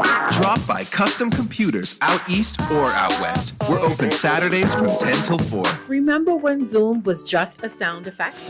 When your living room wasn't your gym? When a cough didn't scare people away? That was the good old days. And thankfully, they are coming back. As things return to normal, remember it is essential to be fully immunized against all vaccine-preventable diseases like COVID-19, diphtheria, measles, and influenza. This message is brought to you by PAHO WHO, the Ministry of Health and Wellness, the Caribbean Development Bank, the Government of Canada, and the United States of America. Fidelity's free Women Plus seminar is back. Join us on Saturday, October 29th at the Bahama Convention Center, where leading professionals will give you the hard facts on topics like How to Be Rich 101, how your mental and emotional health impacts financial health, and what I wish women knew about men, and how to get their money. This free, life-changing event is for women and men. The seminar includes breakfast, 8 sessions, plus over $8,000 in prizes and surprises. Registration and breakfast begins at 8 a.m., with sessions from 9:30 a.m. to 2 p.m. Space is limited, so register now for free at fbbwomenplus.com.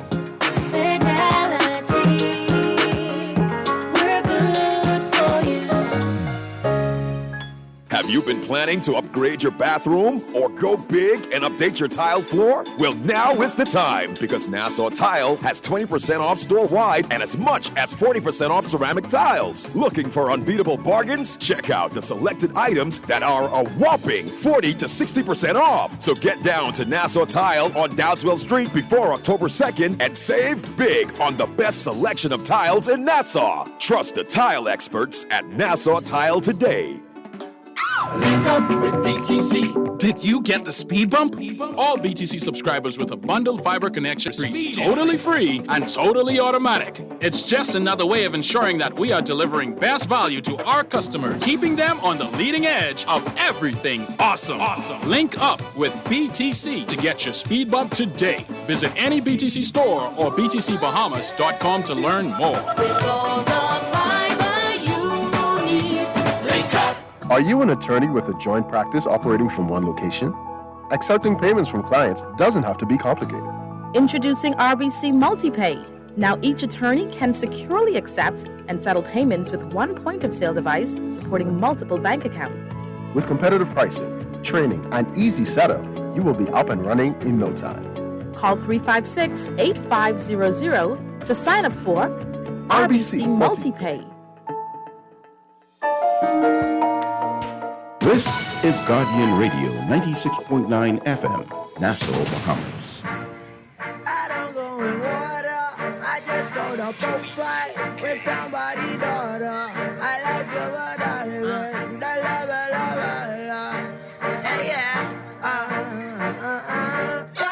you should know I'm in Bahamas, it's the place you vacation. Slam domino every occasion. If I did it over, I wouldn't change it. 'Cause this is what I love.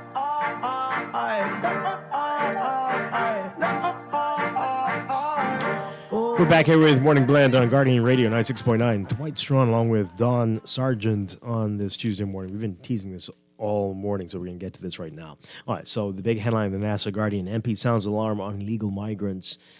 Pinder says illegal migrants are closing in on Abaco. That's John Pinder, the Central and South Abaco MP. He's warning that the numbers are getting larger, and he's calling for stiffer fines for people who employ undocumented migrants. Our Jasper Ward writing about this in today's paper. All right, so Pinder says, quote, "We have others who are there throughout the Bahamas for work purposes, so I could not exactly put a figure on that, but I'd say more than 10,000.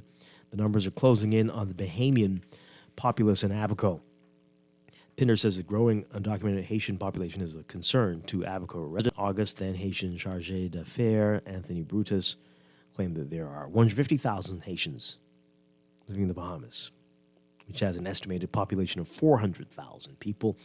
He provided no basis for his estimate.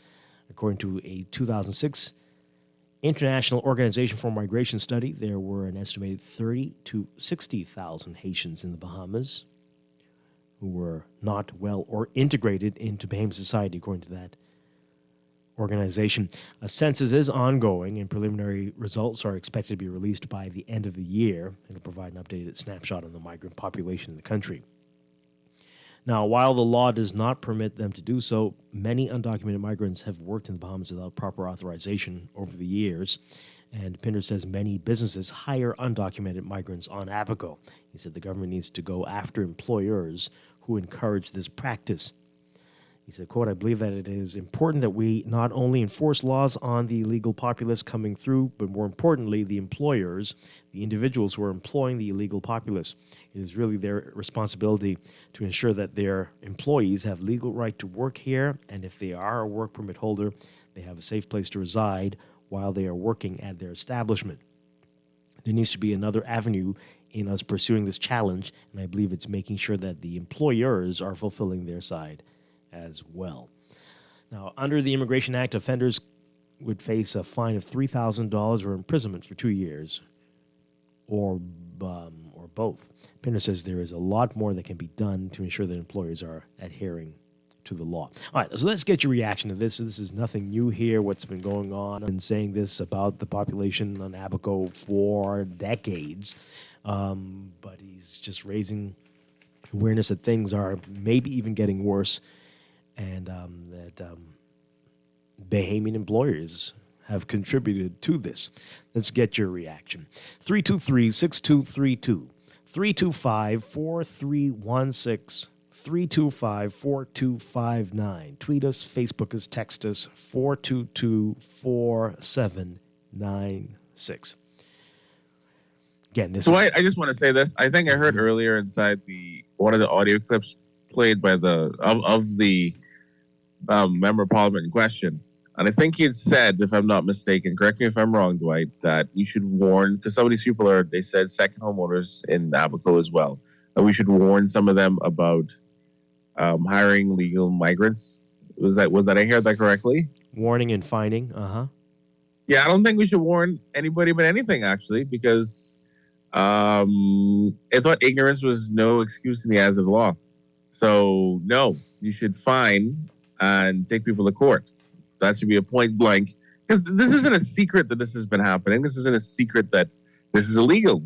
Everyone knows this. This is not even an unspoken truth. It is a spoken and well-recognized truth. Abaco, not just at Abaco. It's happening throughout the country. Oh, the entire country. There's the time for warning and having dialogue and conversation with employers is over. Just like employers who don't pay their national insurance for their employees. Like, we don't need to have a conversation with you no more.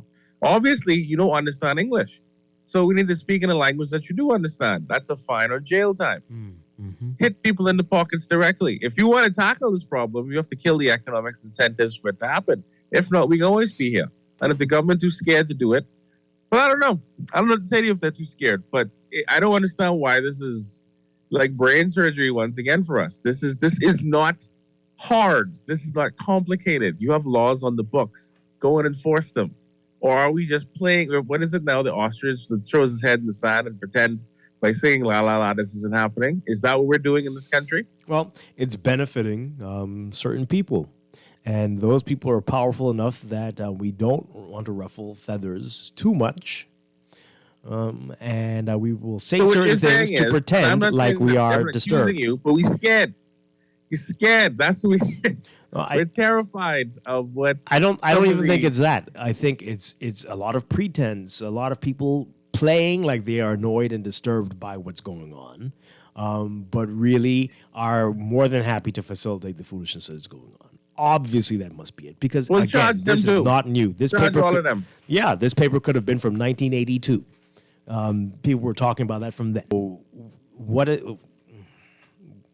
Obviously, this is the way certain people like it. But what now, right? What now? Let's get your reaction, folks. Caller, good morning. You're on the air. Caller, are you there? No? Okay, let's take that one. Good morning. You're on the air. Good morning. Good morning, Dwight and Dawn. Once again, thank you for taking my call this morning. Hi. Dawn, you are square. You hit the nail squarely on the head. There's no ignorance in this matter at all in this country. Let me point out two obvious facts here. First and foremost, the second home owners, not even focusing on them at all, but business owners in this country know that when they fill in for work permits, they obviously need to know what that worker is coming into the country to do. They should be held accountable that worker only remains doing the job that they signed up for them to do, and also must know their whereabouts at all times. This over the years have not happened. The second part of it as well is that we cannot give the migrants a blight either, because many of these migrants, especially the illegal ones, know that they're here illegally. Some of them knows the immigration laws in terms of migration better than some of we as Bahamians. They know when they're violating the law. As simple as coming here by law, automatically they should be regarded as criminals. They have violated the sovereignty of a country. They know it. We know it. But yet, a lot of these employers, and I close on this point, a lot of these employers who employ these illegal migrants know that they're breaking the law, because chances are they're not paying national insurance for them because they're not registered in the system. Secondly, it's cheap labor. And until we really go after some of these same business owners and persons in high places that is facilitating this matter is not going to go away anytime soon. So we got to fix the system. Yeah. Thanks for taking my call. All right, thanks a lot. You know what this sounded like, Dwight? This almost sounded like, I can't remember actually what to say this. This is actually giving a lot of credence to the arguments that Lincoln Bandos. And I don't agree with him on a lot of things, but it just seems like the governments of the day, both the PLP and the FNM, are absolutely paralyzed in doing anything about the situation. Either paralyzed or have absolutely no interest in actually tackling the issue. And this injunction situation in Abaco, too, is another perplexing matter. It's almost as if, it feels as though Abaco isn't a real place, as if it's separate and apart from the Bahamas, and the rules that apply there just do not apply to the rest of the Bahamas. Well, you have no response to it, I know. And no, because, the injunction was fixed, and they have acted in a totally different way. It was for no additional building, no additional construction on the existing, and no demolition of the existing properties that were deemed to be well, the shanty towns have expanded. Right, so that's the thing. So that goes back to what you were saying earlier, that, right, is this... You're just intentionally doing these things. Now, are you really annoyed at this? Because the injunction didn't stop you from doing that. And if you felt that something sprung up after the injunction came into being, you had every right to go and pursue the means to remove it. Who does the law actually apply to? Like, who if we're going to allow this to happen, right, in this country, repeatedly, we allow employers, both foreign, domestic, whatever, to essentially act as they please. Who are laws actually for in the Bahamas, right? Who is supposed to actually pay national insurance? Are employers responsible for that? Because it seems as though, I'm not going to call names, we reward people who don't pay national insurance with government positions, appointments in different places. It's like there are no consequences in the Bahamas for those who are powerful to break the laws of this country, for those who have economic power in the country to break the laws. Like, for instance, even a situation with BPL clearly shows a sign that the average Bahamian citizen does not matter in this equation. Your concerns are irrelevant. And the thing that just annoys me so much about this isn't the first time we've had this conversation, Dwight. Like you said, we could have played this clip from 1982 and it would have been exactly the same story. So we have two things we need to do about the situation. Either we actually take steps at dealing with it, or we just shut up and allow it to happen. Yeah. Because it feels like we've been shutting up and allowing this to happen for 40 years. And again, I'm not upset. No, that would have been better. What we've been doing is pretending like we're annoyed while all this continues to happen. I'm annoyed because it clearly shows me that the laws apply to me because I broke. But to everybody else who has resources in this country, the laws don't apply to them. They don't get charged for crime. They go to court the same way that we do. It's like, literally, this situation in Abaco is the difference between the haves and the have-nots. And it's a clear display, Dwight, I dare say, of the wealth inequality that exists in this country. Yeah. The Bahamas, sadly enough, I don't even know who it's for, because it ain't better for us. Well, clearly. Drive around certain streets, you'll see who it's for. But you see what's going on here, and I don't know John Pinder, so I really, but just note that last week or a couple weeks ago was the fact that there were some people who were okay, but some newer ones cannot be controlled, and they are basically bigoty, right? Remember that? The government is not in control. That seems to be the gist. They don't run things around here. But pay attention, right? Certain ones, the good ones are okay and they're mannerly, but the other ones are bigoty and think they run the place, and we can't control them. And now there are concerns about the population size being almost as large as the Bahamian population size.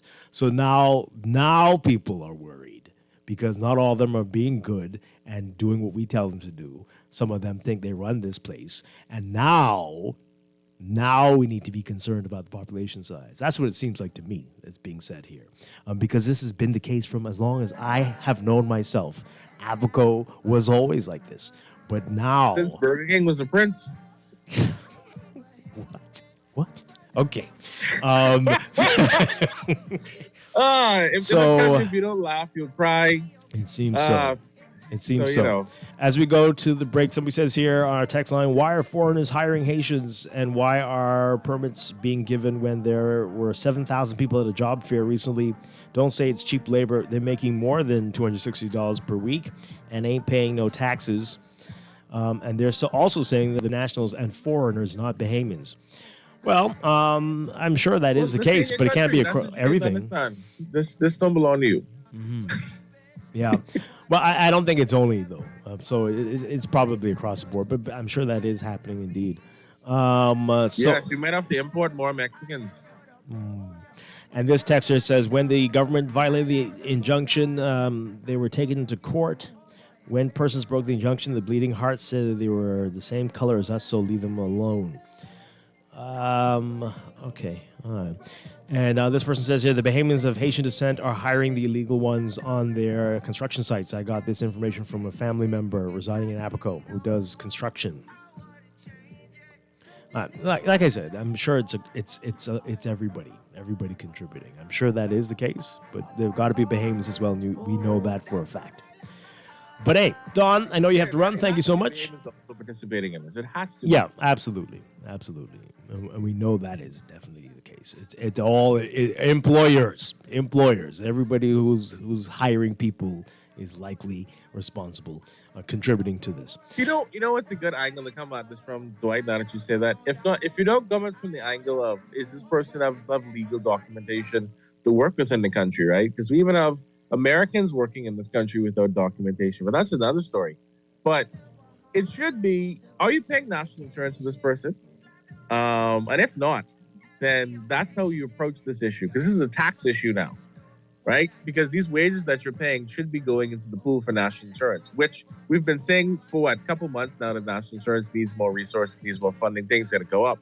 Well, allowing these leakages consistently feeds into this problem. So do we actually care about national insurance? You said it yourself, right? People get rewarded. So I don't know. I'm not sure. Hey, I'll be back after the news with Morning Blend Business. We'll be talking about the impact of minimum wage and more on small businesses in the country. That's straight ahead. Stay with us.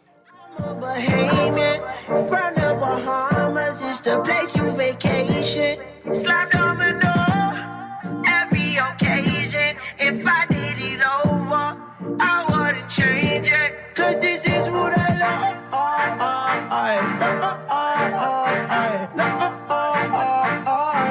Oh, that's what I like. This is Guardian Radio 96.9 FM, Nassau, Bahamas.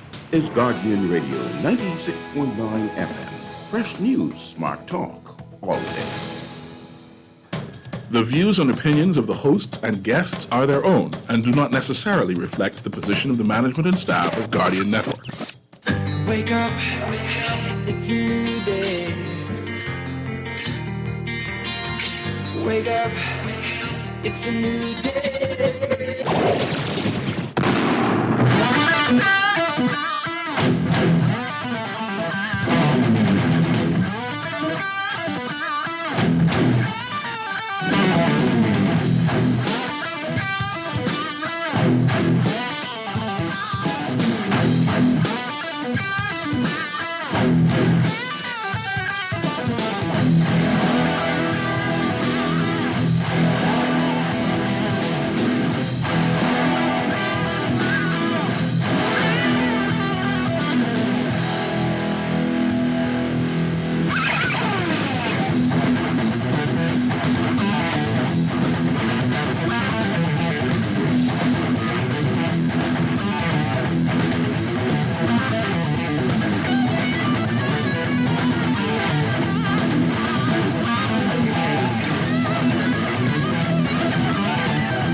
Good morning and welcome to Morning Blend Business on this Tuesday, October 25th, 2022. Welcome back to our Morning Blend listeners. Once again, I'm Dwight Strachan, and this morning we are talking about the impact of wages on, or the raising the minimum wage rate on small businesses, the impact that's going to have, some things we might not have thought about before.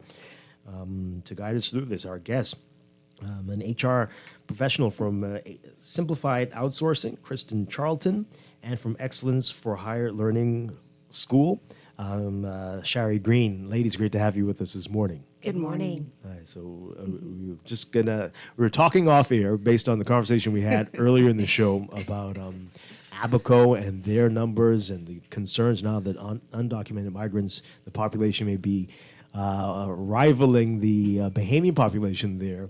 And so we had an interesting conversation off air. The ladies are promising to come back to talk about that, but they're saying from a small business perspective,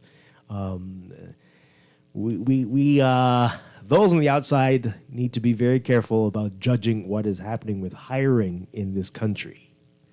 I don't know if any of you want to elaborate a little bit more so that we don't have our audience trying to figure out what we're talking about. Just a little tease until you come back to discuss that in depth. I think what we Kristen? need to do, right, is we need to examine the fact why. I don't think it's so much, and a caller did allude to the fact that they're paid more, so it can't be money. So let's really think about why. Not justifying the fact that they are doing it backdoor, but we know we as Bahamians, we're very privileged. Well, I plead the fifth on the rest of my comments. But you're not justifying hiring, or are you justifying hiring undocumented migrants? No, justifying it, but I can understand from a business perspective why business owners would say, remember, every project has a deadline. Every project has to be completed so that the revenue could start kicking in. And if we don't, and this is talking from the side of constructions, and when you have certain persons would delay, lazy-minded, then put in an hour of work and think they're entitled Who are these to certain? whoever it is, it's just that it's more to it than just that. Not justifying, because we can do it the right way, but it's a reason why companies or businesses hire more foreigners than Performance level. You want to elaborate, Sherry? Not too much on it. Not only talking about construction, but you find that the opportunities for most of the undocumented people, I'd say people, we treat them different because we feel that because they're illegal, that they shouldn't have as much rights. But also, too, sometimes you have to understand that each person has an opportunity anywhere they go. Even as Bahamian persons, now a lot of them are traveling to Canada or to the States, using the same standard of trying to be able to do better. And when they go over, sometimes you find that the opportunities for them are better outside than inward. I don't want to use too much elaborated terms, but you find as a business owner, the performance driven is so much different because they have a motive, they have a drive, and they come here or go elsewhere for opportunity that is not afforded to them where they came from. So therefore, the work is a bit more 120% privileged because they have the paperwork citizenship. It sounds like so a they lot more only than a give bit more. 60%. Oh boy. Yeah, you find that for me, I am an American citizen, but I have Bahamian status. And I can say just a little bit, I was not able to get a passport until I was 18. But my mom is Bahamian, father is foreigner. And I was given the runaround even at a very young age because of not having a Bahamian passport. But after fighting and parliament change and things were a bit different and I got married, I was able to have my Bahamian status. But I can say for me as mindset, I think I'm a bit different because I look at persons if what was the same situation what I was in. So I don't judge. But I am more of a go-getter than most privileged people. Oh boy. Okay. So what do we do? Can something be done? How do we? this sounds like this is almost ingrained. This is part of the DNA now. That since you're here, you have an attitude of entitlement. And are we, as many Bahamians, going to be doomed because of their mindset?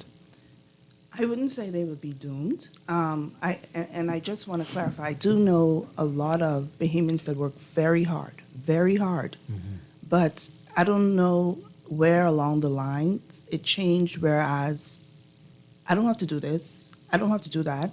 Oh, I didn't work outside. Oh, I didn't do this. I didn't put in this, and it stops.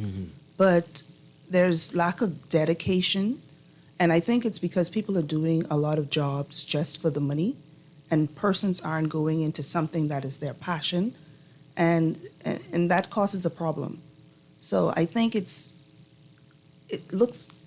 I know we have to look at, we have to feed our families. Yes, granted. But when you go into an environment where you're only thinking about when I get paid on Friday, then your performance in between Monday to Friday is basically sometimes just trash. 60%. So your mindset is only going in to make that money, then you're not going to perform. And that comes back to just making sure that organizations finding the right fit, finding persons that will go beyond. And then it also falls on the employer as well, how you treat your staff. But, I mean, I wouldn't say it's doomed. I just think that we need to reevaluate everything as a whole. Right. Right. So you can understand an employer who might not go the correct, the legal route to find workers. And not encouraging them, they need to go through it. But you can I understand. just want to say, now, I can kind of understand. Urgency of employment. Kind of. Yeah. Not supporting, but I do understand. And that's coming from someone who sat on the line staff, working with foreigners. Sorry. Looking at them and like, I know my cousin could do this job. Why are they hiring this person? Why are they sitting on the side of me? And then being able to now having to evaluate and looking at that from a perspective as an employer, understanding how when I have two employees and I do their evaluation, you looking at the foreigner's performance versus a Bahamian performer. And it kind of sometimes dwindle, but once again, we are not supporting of it. I just think that they need to do it, properly. Yeah. But let me get there. I'm going to use me as an example. Working at the age of 16 to Cycles Limited, as I mentioned earlier, I didn't have any Bahamian passport, but I used to work at the store on the side. And at 18, I was hired at a company, big company, don't know what to call their name. But who do we call undocumented? My mother was Bahamian. I was undocumented. But I was for the opportunity to still work because I performed. One of the best employee at the age 18. In my department, our sales were 10%. When I went to the department, we ended the year with 75% in bonuses. So how do that employer feels that having an undocumented person because of their situation of not getting a passport, because my father was an American, and at that time I was unable to get a Bahamian passport. Yeah. So I had to swear in to give up my American status to get a Bahamian passport. But you had national insurance, and right? You would have. You cannot pay national insurance for persons who are undocumented. So who do we consider illegal? Yeah. Was I illegal then? With a mom who's Bahamian? Now, with this situation in Abigail, I don't know if this is the type of person that's being referred to. It sounds like these are folks who recently came to the country, not necessarily born here. But I wasn't born here. I'm from Brooklyn, New York. Yeah. Yeah. But I came here with my mom. And I'm sure there are a lot of people in your situation. Exactly. All right, so what are you going to say to folks who are listening to this and like, I can't believe these ladies are saying this. Like, this is outrageous. This is unbelievable. We are here. And for the folks who are saying, oh, no, this is clearly only foreigners who have this mentality. They're the ones hiring people. I'm not foreigner. Right. Born and raised here. Both parents are Bahamians, worked hard, broke their backs providing for all of their kids. I'm from here, but I've learned that you also have to look, and I'm not justifying anything, but you have to also try to, for you to be, the world is different. You have to try to understand from different sides of everything. And I feel that we have to look at it as a whole and not just look at anything one-sided. And that goes with anything. I do believe that there should be stricter laws in terms of those persons who do hire foreigners who are not documented. But I do understand why some employers would do it, because their money is on the line, projects need to be completed, and still not justifying, please, but I'm trying to just help Bahamian people to understand. Let's look at it from different perspectives, but let the government also help them figure out the process. The process in none of these government agencies are easy. Not one. Wow. Not one. All right, so we don't want this to take a little show because you can come back for that. But let's just take this call really quickly and get to a couple of these messages here, and then we're going to talk about minimum wage and the impact. The small businesses are dealing with a lot, eh? Let's take this call. Good morning, caller. You're on Morning Man Business. Very pleasant good morning, Dwight. How are you, sir? Doing well. That's excellent, and a pleasant good morning to your guests. Good morning. Dwight, while as a business person here, they would have highlighted some things that are true. There's no denying them. What sounds to me, and maybe my own, what I heard, casting that net about the work ethic of Bahamians and tossing out that way, I think is a little bit unfair. Do we have challenges with expertise and some other things that they pointed out? Absolutely. But that's very, very dangerous. Making remarks like that, and that is exactly why foreign entities come into this country and treat Bahamians the way that they do. I'm going to be really quick, Dwight. Any person going to work on somebody's job, you don't go to work for somebody to pay your bills. If you would not have prepared yourself as far as a skill or education, then that's on you. If it's a matter of working too, you do what you need to do to survive. But when our statistics say that less than 20% of the billions of dollars that's generated in this country goes elsewhere, you don't think that that has an impact on the psyche of hardworking, dedicated Bahamians. So, ladies, while I hear some of the things that you're saying and agree, casting that net and putting all the eggs in one basket is, number one, unfair, and a very dangerous message to send to people who come here and wake this country. Thank you for allowing me to contribute, Dwight. Okay, all right. We're getting other text messages saying that too. Something similar. You're suggesting Bahamians are lazy. That's nonsense. There's always a few bad, lazy people, but I've worked in many private places, and most employers think that the minimum wage, this is going somewhere else. Okay, but we'll get back to that. But others saying that it's unfair to paint all Bahamians in this light. And I didn't. So I did say that there are a lot of Bahamians that are hardworking. I did say that. But I also said that I also understand why business owners do what they do as well. So that is not our intention to say all Bahamians are lazy, because then that means I'm putting myself in that same bracket because I'm a Bahamian. And I stand proud as a Bahamian.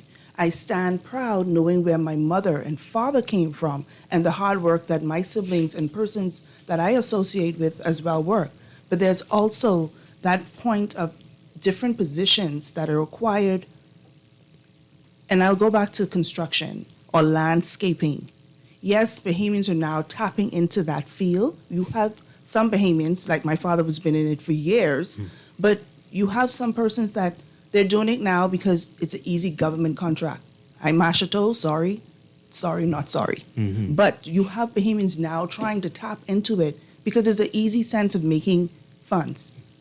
You have persons, foreigners who've been here doing it and have been doing it, and how many of us could say that they're guilty or know somebody that when they pass, can I clean your yard? I do this for this amount, and they did it. I'm not saying all Bahamians are lazy in the type of work that needs to be filled. You don't have much Bahamians signing up for it. And that's not saying that they're lazy, it's just that that's the reality of it. Okay, all right. Let's come back maybe or move on. So minimum wage. We've been talking about this for years, that there needed to be an increase. It has come now, and we are hearing some businesses saying this could be a challenge for us. Right. From your perspective as small business owners, what are you seeing? What are you saying about this? I wish it had happened before all this inflation, but yes. But nevertheless, I think it's going to hurt us for a while, just like the rising of VAT. You have to adjust, and it's going to be a tedious task. The next few months, especially when it kicks in effect for the private entities as well. It's going to be a challenge. We have to do a lot of reshuffling and expenditures and so forth, because with that going up, everything else still went up. Yeah. So it's going to be a challenge, and it all boils down to how well you manage your business finances and to see how you're going to boost, sort of make sure that you can keep staff. I hate the first thing that most business, our mind go on, we have to now downgrade. We have to now readjust to what we have to do. But we need, as business owners, get into some more seminars to see how we can help. I think the financial sector should step up now and say, hey, let's help you small and medium-sized business, help you so that you don't have to downgrade. What type of help? What do you mean? Financial guidance. The sad thing is a lot of small and medium business, they tend to, you won't have an accounting, so to speak, because they're trying to look at the bottom line. I'm a small business. I don't need to do this. I don't need to do that. I have a staff of 3. I could manage that. I could figure that out. And to be real, you have to have some guidance. You have to have someone to help you manage your books, to make sure your profit and expenditures line up so that you can keep your staff. Don't think the first thing that you should do is let's terminate, let's downsize. There's other options. So I feel like a lot of, if the financials step up to say, let me give you some financial coaching to help them, because it's going to be rough for the adjustment period for the first 6 months, and especially with that minimum wage kicking in. Yeah. Shari, you feel the same way? I think, too, with small businesses, the overall head expenses is normally our biggest problem and our issue. Staffing, inventory, depending on the business you goes in. But I have a staff of maybe 9, and most is contractual, where they do part-time. But as small business owners, when you have, let's say, a staff of 3, like she says, and you have everyone doing everything, now that minimum wage has increased, so therefore your overhead has increased in terms of the percentage of NIB, budgeting-wise, finances. But what I think that is going to happen to a lot of small business owners is that staff is going to reduce, because therefore you cannot hold a staff of 9 to 10 for a small business if the overhead increases. Then you'll find that you're going to put more on an employee, because now I need you to take on what Sarah Lynn or Mary used to do. And also, too, it's supposed to increase the staff morale. Yes, I'm making more money, but I think the stress load of the company is still going to be affected, because now you have to look at where can we cut back. Sometimes you cannot cut back on staff, but where does the cutback come from? And with that, it's more expenses, because increases goes on rent, inventory, customs, price control. To me, it's no price control anymore. You go into small businesses, especially the mom and pop stores, eggs is like $7. So where do we balance, even with the increase? Yeah, you got electricity. You got electricity going to 19.1%, 2% is now at 14.8% fuel charge. So the increase is not even going to help the poverty. It's still going to say, okay, yeah, the extra money you have is still going to pay taxes and bills.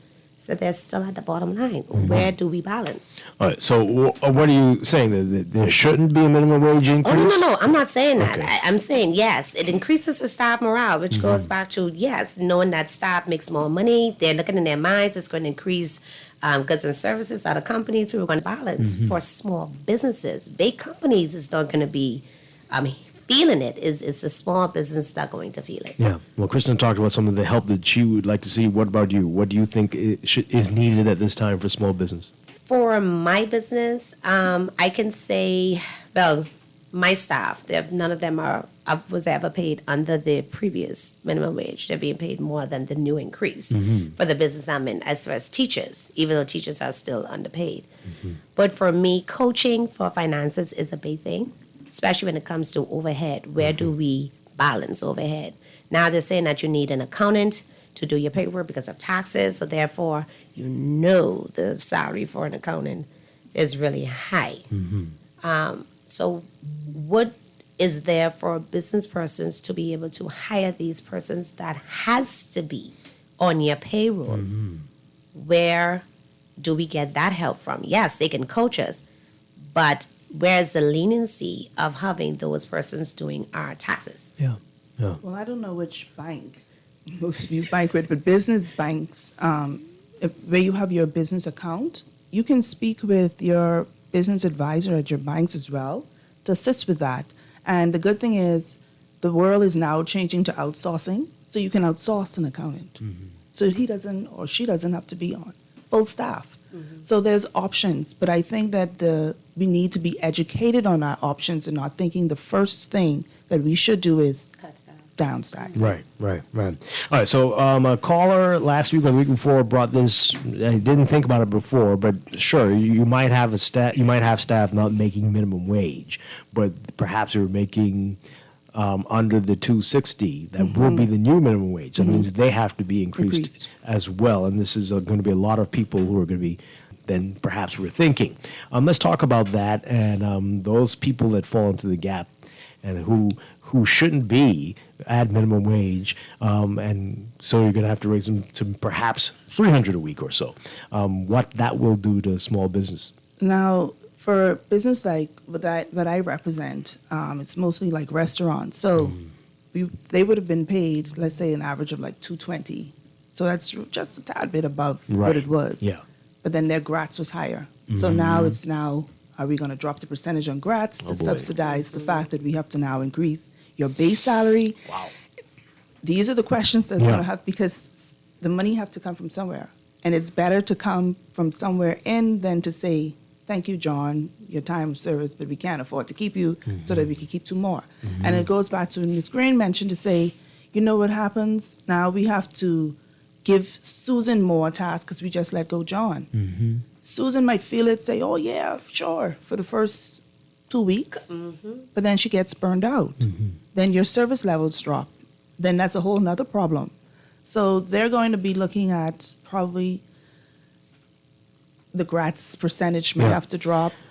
All right, so right now I believe that is fixed, right? That is a set. Is there talk to have some leniency on that, or is it just what? They're the possible options that they probably will have to look at in order to try to look to see how they would balance the fact, because they were right in between. They have to now increase and so forth. So that might be the option that they will be looking at, or they're going to have to bite the bullet. Then it's individual grats, or then it's the house. It's going to be rough. It's just figuring out how or where they will be able to pull this difference from. Because I know with most sales industry, they have a percentage.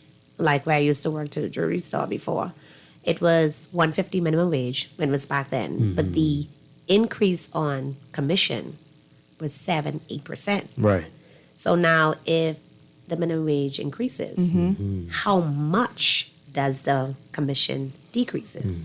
And this also affects insurance companies in terms of policy, because they make commission. So yes, small businesses can work on how to maximize, because for me, I know for sure increase in any salary is a plus. It's a bonus. It's a perk.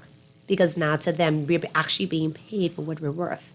From $150 to $260, like Charlton said earlier, this should have happened way before inflation. Should have happened. But what does this do to other things in the future? Yeah. NIB, unemployment benefit, pensioners. Do they now benefit from the increase? Is the increase goes towards NIB? Because I think there were talks before with the percentage being more than 3.9%. So even if you have this, how much are you taking from the 260 so that small businesses There would be ripple effects. Yeah, definitely. Exactly. Yeah. Oh boy. Okay. So do you have represented any companies that are going to now be faced with these price control margins and how these margins are getting razor thin? What are those companies saying who have to deal with that and not going to be able to make much off the things they sell?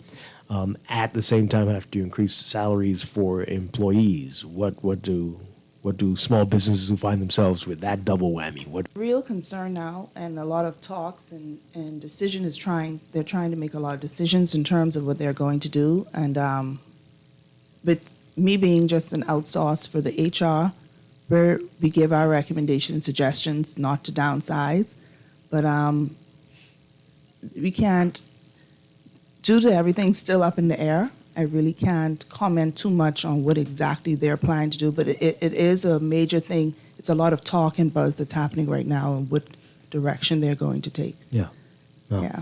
All right, so let's get some of your text messages and calls in, folks. You can call 323-6232, 325-4316, 325-4259. Tweet us, Facebook us, text us, 422-4796. We're speaking with Kristen Charlton with Simplified Outsourcing and Shari Green with Excellence for Higher Learning Institute. I've got some of your messages already. Let's get to this one. So this is the one I was reading before, and I stopped because it was more about the minimum wage issue. So they're saying, you're suggesting the Bahamians are lazy. That's nonsense. There's always a few bad, lazy people, but I've worked in private and government, and I know a lot of others who work in many private places, and most employers think that the minimum wage earners, I guess, work 14 hours straight, hard work, and sometimes in bad environments, and a lot of them break the laws by things like taking lunch breaks or giving no overtime, etc. Employers have to stop. All right, so I'm not sure about some of what they're saying, but are employers nickel and diming people? Is that what we're seeing here, or are employees taking too many liberties? Or is it both? Well, I don't know. That's not something that, I mean, I know it happens, but are they being paid? And it all depends, because it all depends on where they're working. Remember, there are certain concessions where you can work 12 hours. It all depends on where you're working. So that's kind of hard for me to comment on. I can't even speak, and then it also depends on what the person signed up for. What is the policy in the organization? Do you work for 14 hours and you receive a day back? There's so many there's lieu of days. There's so many options. So which one is it? I can't speak to that unless, it's a little more than that. And we're not saying anything about minimum wage. Kudos to it. Could have bumped to 3, but hey, no. My clients don't get excited. I'm just saying. But I'm just saying, we don't have an issue with the minimum wage. And once again, it's not, we weren't touching to say all. It's just that we have some persons that, they don't want to work, but they want to be paid. Yeah. All right, let's take this call. Good morning, caller. You're on the air. Morning, Dwight, and to everybody. Morning. Morning. It's not that we're lazy. It's that we're the third richest country in the hemisphere in the Atlantic Ocean, not Caribbean. And when you're rich, well, rich people have the tendency to relax. Now, let's focus on the issue. It's a race to the bottom now because we didn't listen and prepare. You see, we're trying to find a Band-Aid. But here's the real issue. The elephant in the room, Dwight. 25 years ago, if we'd focused on energy security, lowering the cost of electricity. See, because if I went to all these business owners that are crying, and I said, listen, your light bill is gone by up to 90%. And we could double the salaries. What you talking about? And pay more NIB. But no, you didn't focus on energy or energy security or having an energy czar. I'm offering myself once again, if you know any PLP or F&M, that really wants to bring down the cost of living, energy, misery, and get rid of this problem about minimum wage. It should be at least $300, if not $800 a week. You see, I could pay more as a business owner if I didn't have 2 mortgages along with my rent called energy bill. And so until you want to talk about the elephant in the room, enjoy the race to the bottom. Graham Weatherford told you that. Have a good one. All right. Thanks a lot. Here's a text here. How about the government taking that same percentage cut on business licenses? Wouldn't that help?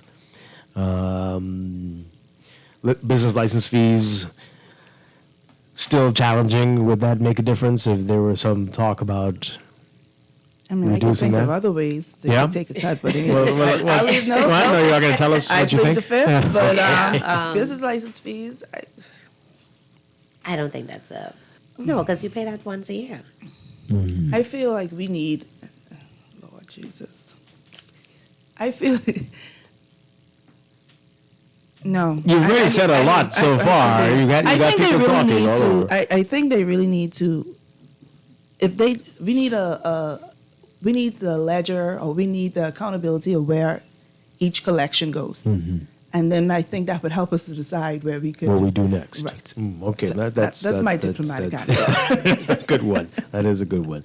All right, so now you asked if you got people, oh boy. So are any of you ladies paying foreigners? Do you have work permit hold? Do you have work permits for foreign workers? Are you employing foreign workers? Well, that's a trick question because my organization represent various of companies. Mhm. So if you're asking for if my company, Simplified Outsourcing, has any foreigners, no, it's fully staffed by 100% Bahamian. Because, like I said, not all, but you know, those ones that do work, I have them as well. Shari, you want to answer that one? And all of my staff is fully, with exception of me, but fully Bahamian, 100%. Let's take some more calls. Good morning, caller. You're on the air. Morning. Can you guys hear me? Yes, you can. Okay. I'm at work now, but I listened to you. Well, now we can't hear you very well. You can hear me now? You're muffled. Can you hear me now? That's much better, yes. Okay. I have a few cents on my phone, but I was listening to you guys while I was driving at work. I'm at work, and I just asked me off the topic. I was listening to the lady talk about it. Again, it's not all Bahamian, okay? And just how you're Bahamians who don't work, your persons who are not Bahamian who don't work also, are allowed to. And being a Bahamian woman who's been working since she was 16 and who has to pay for everything she has in this country, I don't like to hear when people talk down about Bahamians. And if you guys are not saying you're not talking down, you know, it's okay. But I'm just saying, when you are Bahamian and pays for everything, you don't like to hear that, okay?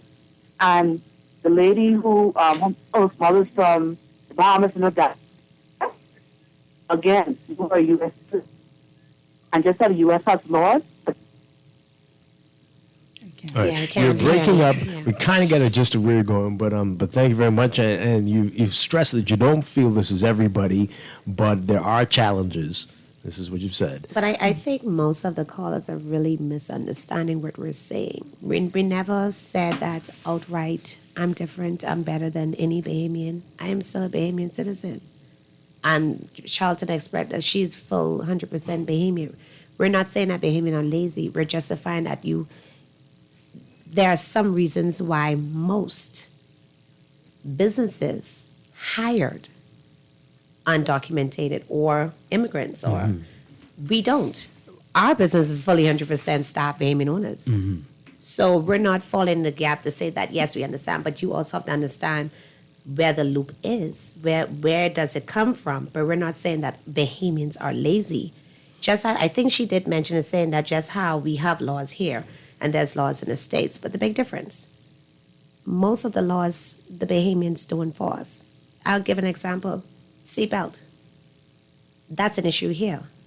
The minute we get to the States, automatic, we put a seatbelt on. So I'm just saying, why do we do different there than we do different here? So I'm just saying, just what we do here, we just need to, we're not saying that they're supposed to work and not be documented. But please do not get us wrong. We're not saying that it is right to hire foreigners over Bahamian persons, and we're not calling anyone lazy. Okay, this text here, your guests are spot on and frankly being a bit kind. We have a productivity challenge with our employment force and it has precious little to do with the amount paid. There's been no government willing to deal with this issue. Instead, they allow business owners to import labor, understanding that productivity is a problem. The drop in our productivity over the decades has to be made a part of the national dialogue. Yeah. Well, this person says, I had an experience helping young people. I know business people looking for workers. I would send a Bahamian begging for work to the job. They get the job and are absent one day in the first week. They work like molasses, slow as heck. I'm changing it. They're allergic to work. I've witnessed the exact behavior the ladies are talking about. Oh boy, here we go. Those texts are coming in.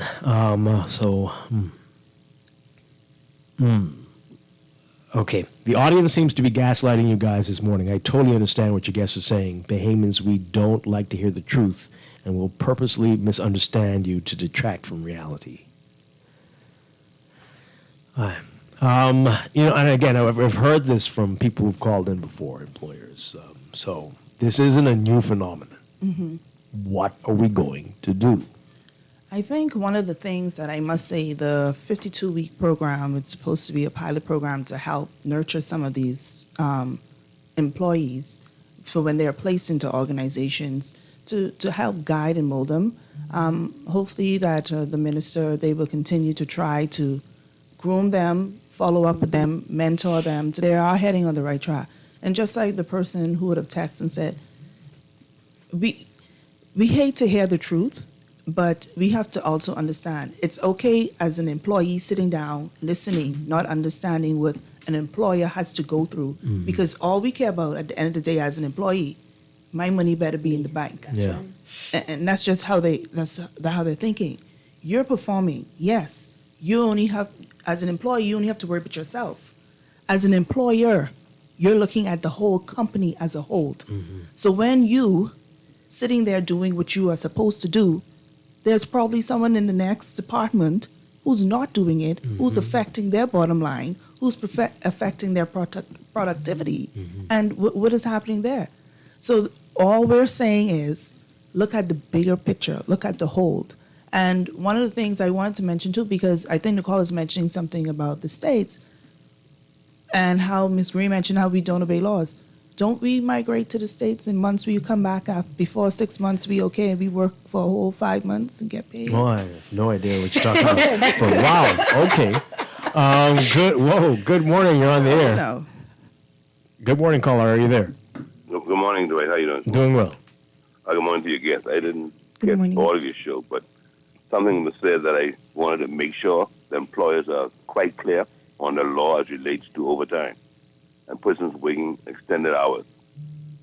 Some persons in their contract, especially essential workers like the nations and those, they have this contract where they can work as much as 12 hours a day mm-hmm. without getting overtime, mm-hmm. but they are compensated for the time off, 4 days on, 4 off, mm-hmm. that sort of thing. Right. But I know when I started Director of Labor, a number of complaints came to us where employers believe that they can wake people for overtime, give them time back. That's not in the law. Mm-hmm. That's not in the law. Mm-hmm. Only managers are exempted from the Employment Act, but subordinate staff ought to be paid according to the Act. So when they work in excess of 8 hours, it's time and a half, and when they're working their day off or public holiday, double the hourly rate. I thought I would make that point clear to the employers who are listening to me. Let me also say this. For the most part, employers in the country, their bottom line is net profit. So they will bring in cheaper labor. And for the most part, most of the employers in this country import laborers at the lower level. It's for them to be able to control them and to make more net profit at the end of the day, because the Bahamian will not take certain jobs for minimum wage when you can get a foreigner to take that, because in some countries, $250 is big money in U.S. dollars to them. And so they'll take that. But a Bahamian won't do it. And oftentimes, Bahamians don't give you the performance they're supposed to because they say they're underpaid. So I was always encourage them, if you're not going to wait for these people for the salary they offered you, do not take their job. Exactly. But too often, people just take the job because they need to make a few dollars, and then they feel as though they overwork for the salary, and they don't get the performance that the employer expects out of them. Mm. So I think we need to look at this whole thing about productivity. While I was a part of the National Tripartite Council, we engaged Edison Sumner. He did a whole paper for the whole speech, and he gave the report on how best we could advance productivity in this country. I believe that's still around somewhere.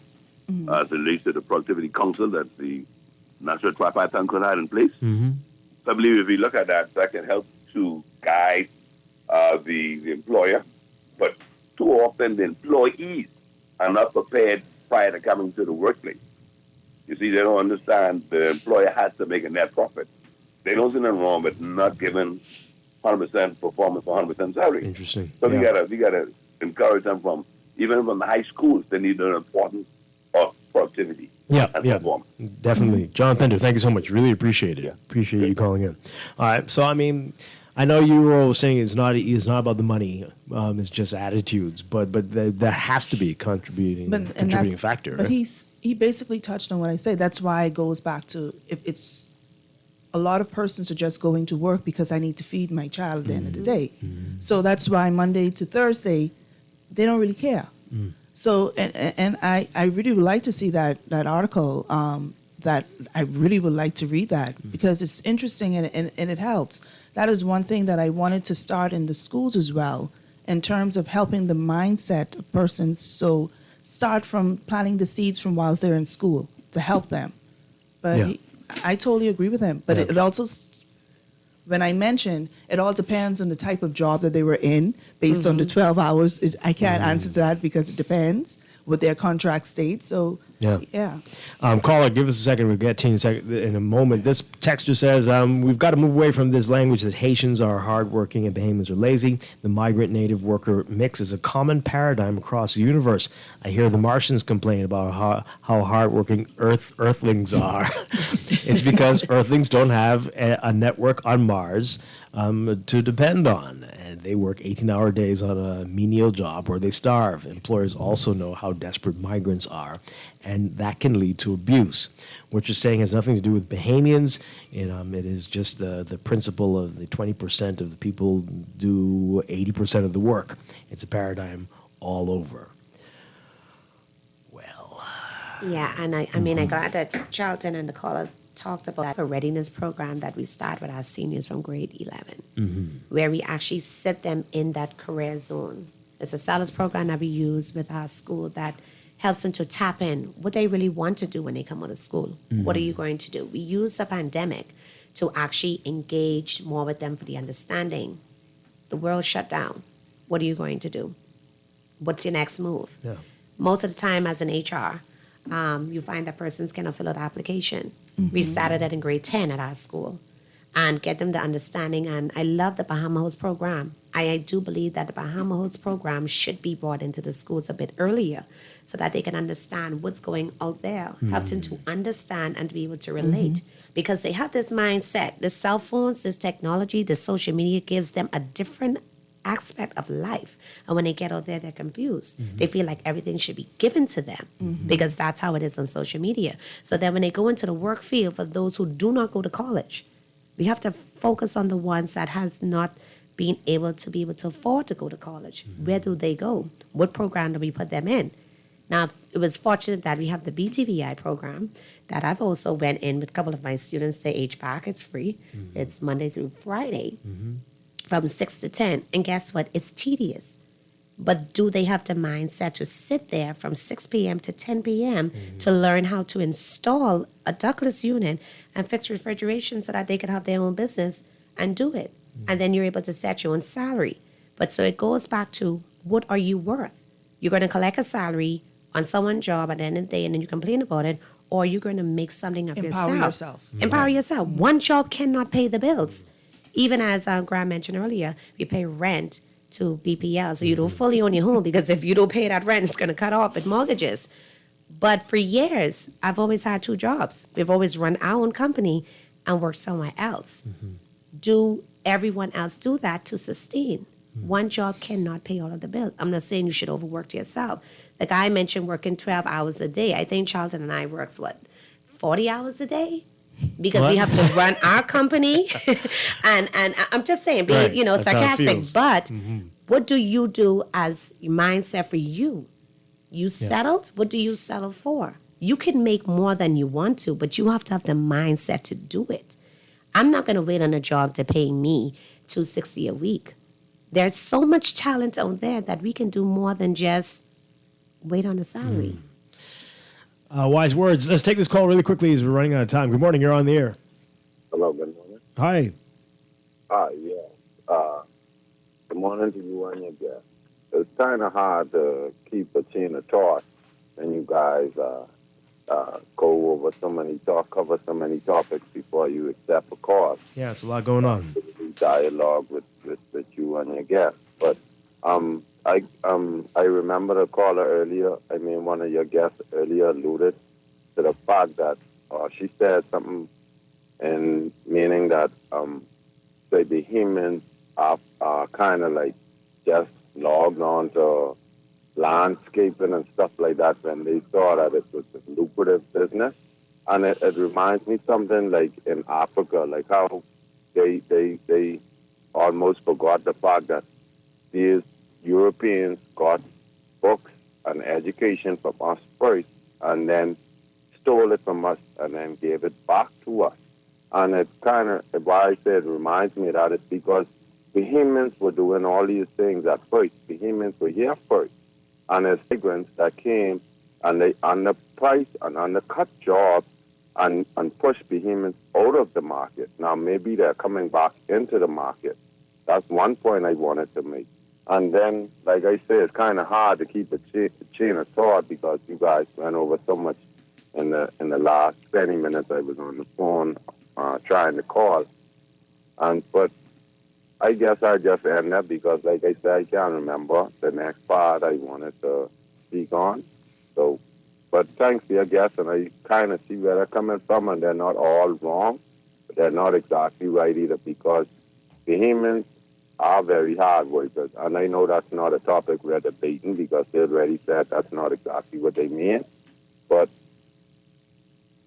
there's a problem in the Bahamas, and I'll just leave it there because, like I said, I can't remember. Thank you very much. Appreciate it. Well, they've promised to come back at some point, but we do appreciate your call. All right, so where do we go from here? You've got all of these challenges, the mentality of the workers, not all, of course, and minimum wage increasing, price controls for some sectors are going to be put in place, narrowing the margins. It's going to be tough to make money in 2023. We can see this for everybody. What does a small business do? We only have a minute left. Where do you go from here? Seek help. And I will tell you that because I'm doing the same thing to make the adjustment. Seek help. Speak to other persons who've already walked down this road. Believe it or not, speak to the big man. All big businesses. Experience is a great teacher. Talk to people. Do your research. Do not be quick to make a judgment decision to let go. Please, I'm asking you, that's from a HR standpoint. Let's not cripple the country any further. So do not be quick to let go. Ask questions, seek counsel, sit with your financial advisor. Do what you have to do first. It's not a big window, but you have time now to make the adjustment and try to see how best you could still pump the money into the economy without having to downsize your organization.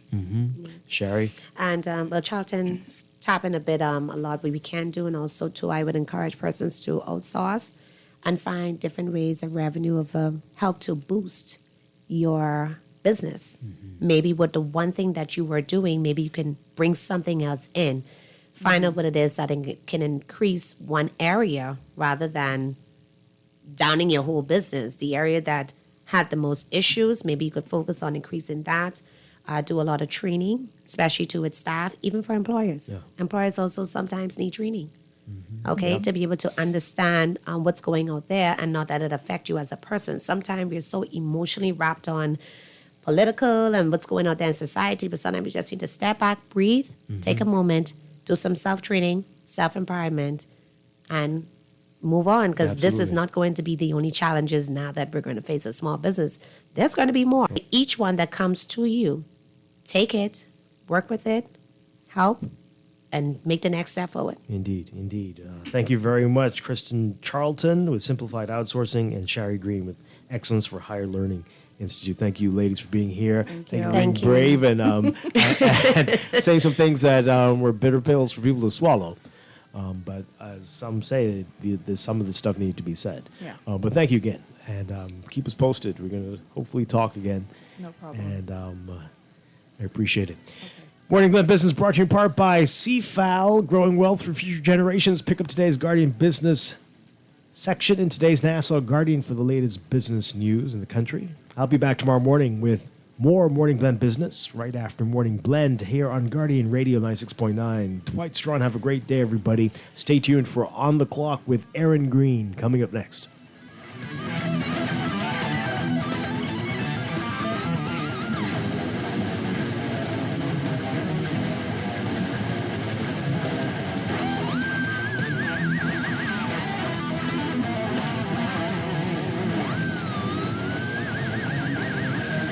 Just link a young lady, and she say she in love with me.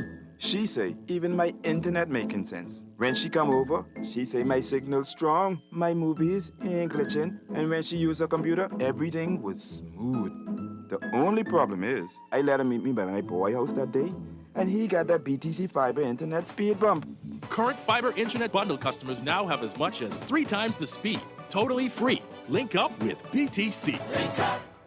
The Access Accelerator Small Business Development Center is here to help small businesses throughout the entire Bahamas. To better serve you, we've made it easier to contact us. Call 461-7232, WhatsApp 359-0626 or 359-2394, email helpdesk@spdcbahamas.com, or submit a ticket when you visit our help center at accessaccelerator.org.